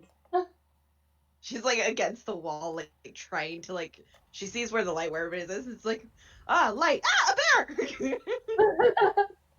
I'm gonna try and nuzzle her to calm her down. You bear! Calvus, calm down your friend. Calvin's a bear! It's gonna eat me! It's fine, it's fine, it's fine. I scritched the bear. It's fine. It's Mal, it's fine. I'm gonna lick Tessa to make Or her it's feel more better. like, it's Mal, it's fine. Da, da, da, da, da. Do you lick her face? Yes. I just imagine like this giant tongue, just like because she's smaller now too. The giant tongue just like goes like from like her neck, like all the way up her face and like into her hair. It's like it's like her face is just covered in slime, and she's like, "Wow, we have a big bear, we have a big cow. This is awesome!" I'm just And gonna my magic didn't hurt anybody except I shrunk. walk over here and see what's going on. Let her play with the bear.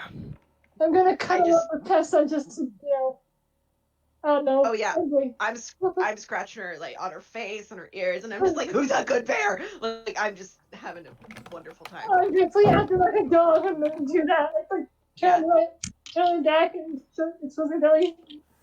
Yeah, it's totally two vicious hands scratching your belly. Scratch, scratch, scratch, scratch. I have a question for Lyralist, Allison, and Calvis as you're approaching. Are any of you touching the face or doing any magical dispelment, or you? So far, you can just see kind of like a shimmering, almost digital version of Moradin on the head. Well, Allison, I don't have magic, so do whatever.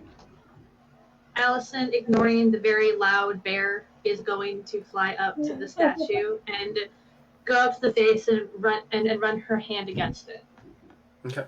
As Lyralist is touching with magic, and then Allison is reaching up and touching with her actual hand, your fingers disappear through the face for a moment, and you can feel different features. One of a very centipedial face concealed with the illusion of the dwarf.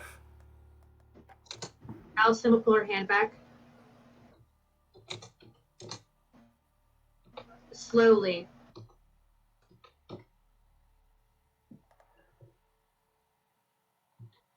What was it? What was in there? Did you find anything? Remember the centipede? Yeah. There's one past this reflection of what appears to be a face. Want me to shove my sword in there? I don't see why not. Alright, I'm gonna But at shove my least let sword me in. step back first. Yeah, absolutely. I'm gonna shove my sword in this face hole. Okay. Yeah, you destroy the illusion and crunch through the centipede behind. Wow, those are piss poor rolls. Oh well. That's fine. He's dead. I'm cool. I'm Yep. not mad about it. So the statue of the beast Marligya is destroyed, and the statue behind is just kind of a headless dwarf statue. I will step away and be like, I think it's good for whatever you guys need it for. I think I killed the bugs. Allison, before Calvis walks off, Allison will kind of. I don't know how tall he is. How tall is he right now? I know that he is bigger than I'm he normally is. I'm normally 6'2", so I'm probably like 9 or 10 feet tall, maybe. I'm big. Okay. Since you are that big, actually, roll a perception check with advantage, because now that the head is decapitated, we'll see. Yep. Well, you can see that there's actually down the neck there is a hollowed piece of the statue.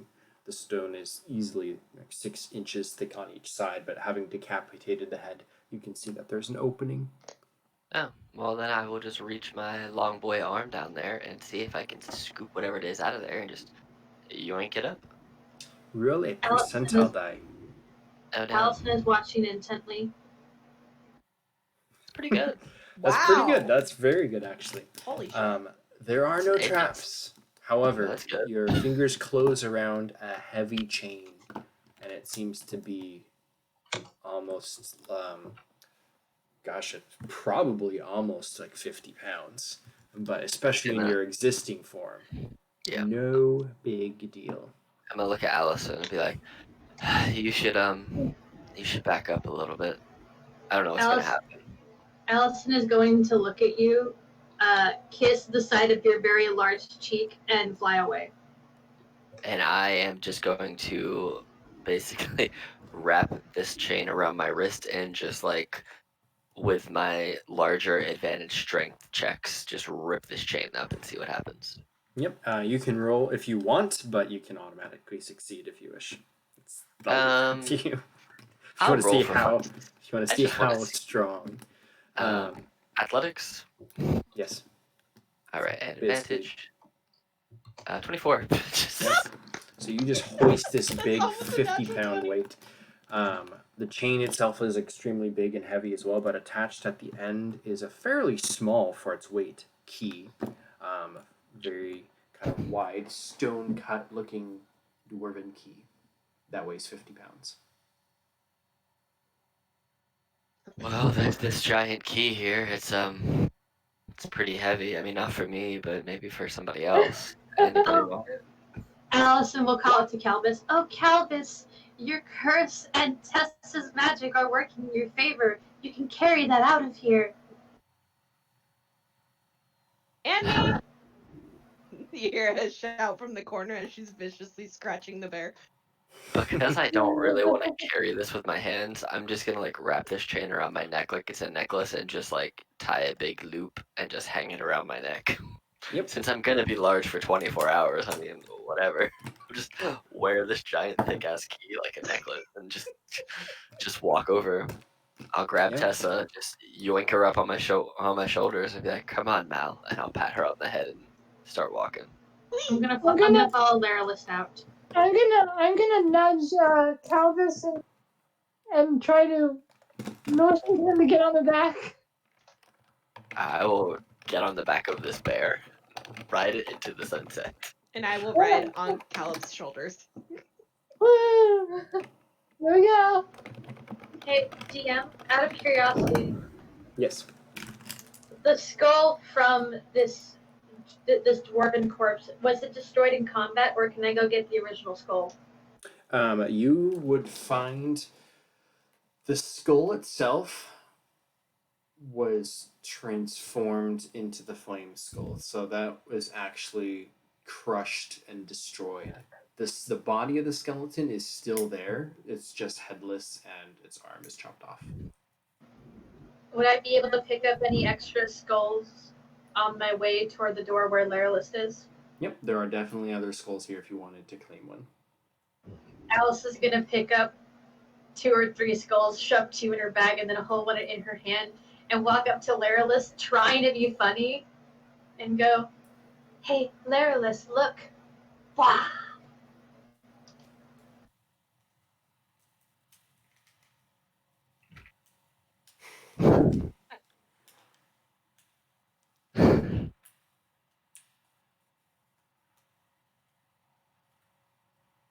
I think my Discord is cutting out. Testing.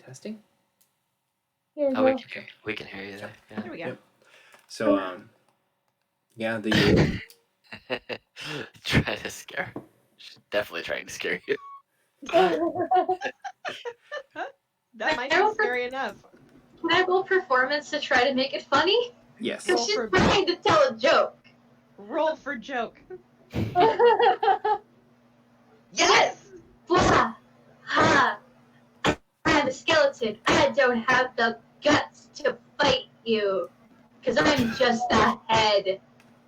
Blah! Calbus hears this and just starts laughing. You're ruining my joke now. Calbus just Tessa is also laughing. it's such a like good bad joke that he can't help it. You hear this deep booming like guttural laugh, just like just continues for a solid 2 minutes. Yeah. So inside here, Laralist, as you are examining it, the skeleton is still kind of shuffling around aimlessly, headless, without a left arm. I think someone did remove its armor at this point too, so it's basically just. I took its breastplate off. I put its breastplate Yeah. off and put it up here. Yeah, Cal's put it by the entrance, so you would have to carry it everywhere. Smart move, by the way. Yeah, I figured. Thanks. So the bones of Hurrad, what are left of them, is still here. That is all that there is in here, except for extinguished ever-burning torches, which are now all used. Do you wish to exit the dungeon or anything else?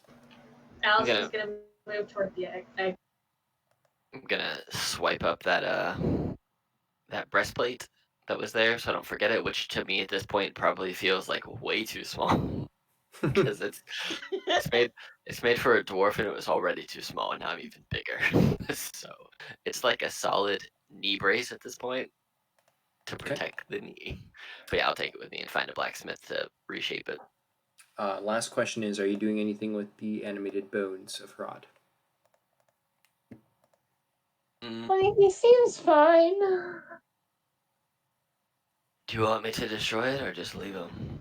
Allison wants to try to walk over real quick. Excuse me, Mal.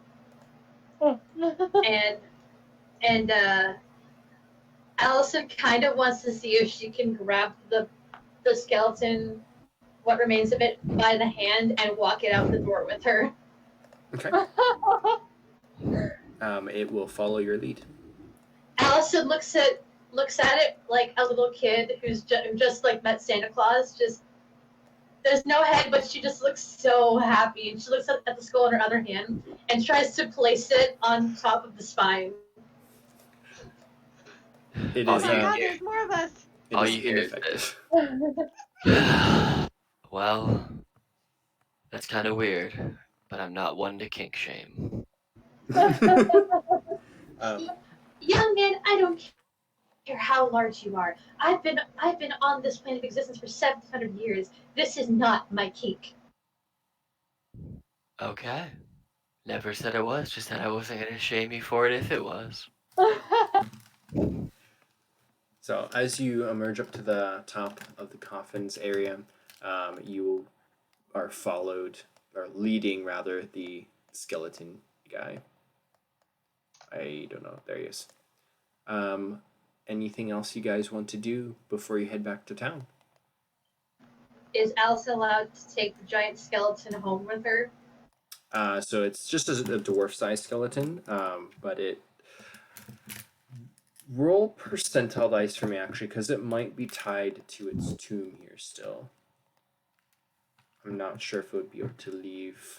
Its spirit's been kind of vanquished and set to rest. I guess not. I think you'd be able to get as far as pretty much the entrance to the crypt, and then it would kind of like stop. Allison is going to look at the dwarven skeleton and smile and take a hand and leave. Still holding the hand while she's walking out. Okay. The hand remains animated. Oh my god, can I take both hands? High five. Let's see. I want to take both hands so bad. You will you can retrieve, you can take both hands, and they'll occasionally, not 100% of the time, but they will occasionally move and flinch and be the Pirates of the Caribbean in the drawer thing. Oh my god. The rest That's of the amazing. bones. I have Adam's family hands. The rest of the bones things. eventually just kind of give out and just kind of crumple into the ground, inside, just on the floor of the crypt. And that is the end of movement in here. It seems you have put everything, for the most part, to rest. I want to go out and give Adam a heart attack to see what happens. I want to scare him.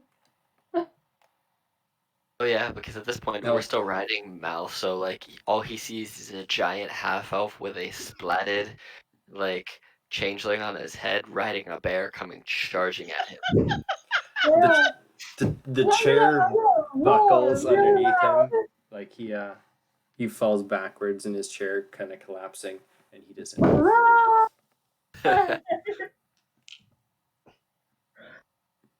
Gee, I just give a deep chuckle like, you deserve that. I don't know what you probably did. Oh, is he Tessa dead? goes to hit him, and then she's like, "Yeah, he's probably right." Like,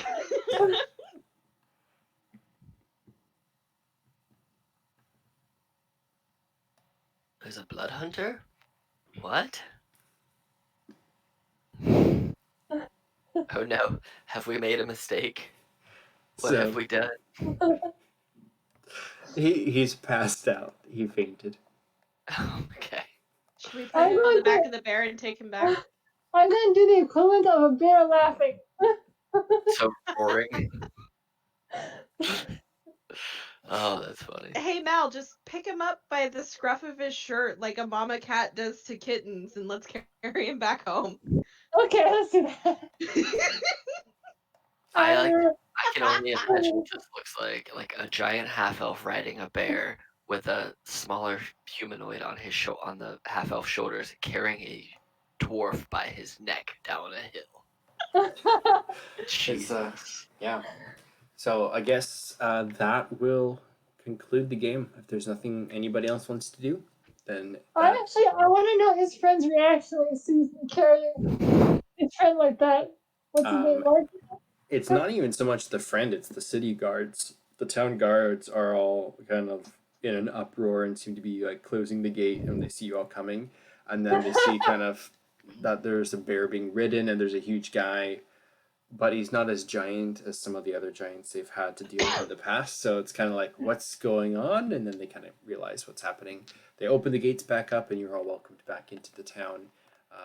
And from there, you are able to go back to the wagon in Stonehill, where the half orc, or he's actually a full orc, Mikariyo, is able to rush out and tend to his fainted Hadam.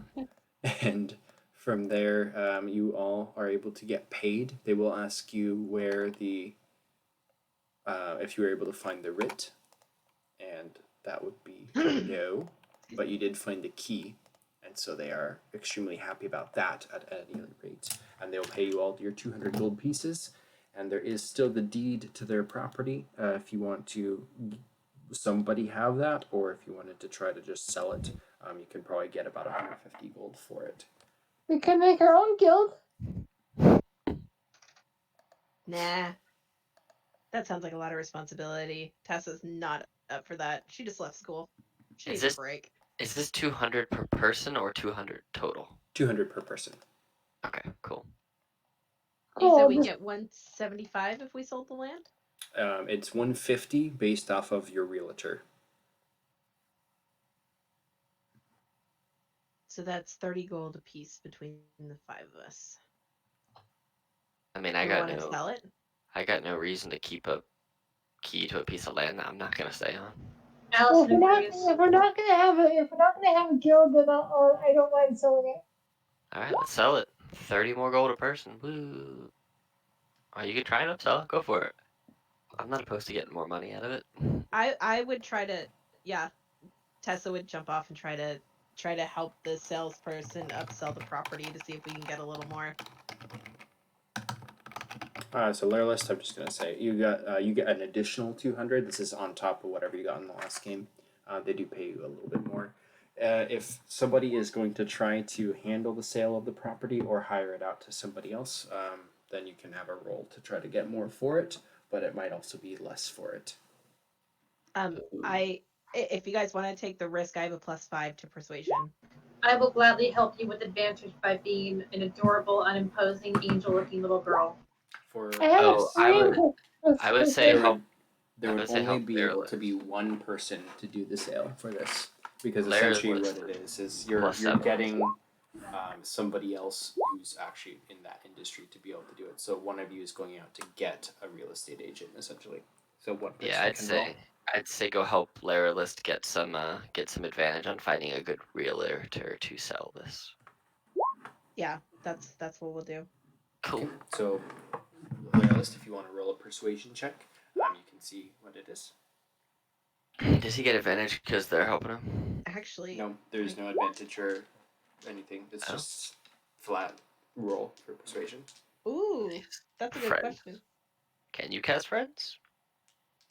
So the issue isn't so much about getting a buyer; it's about getting a real estate agent that's good enough. So you get one persuasion check to get somebody decent who will translate that into gold for you. Gotcha.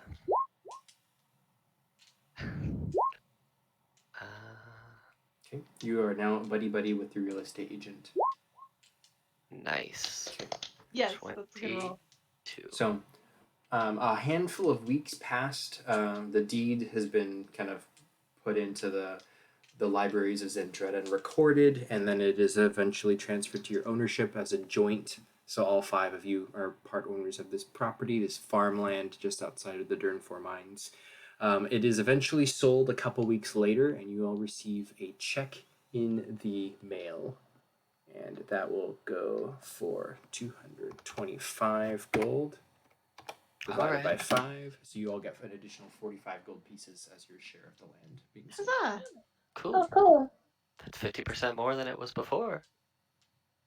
Can't go wrong there. Oop.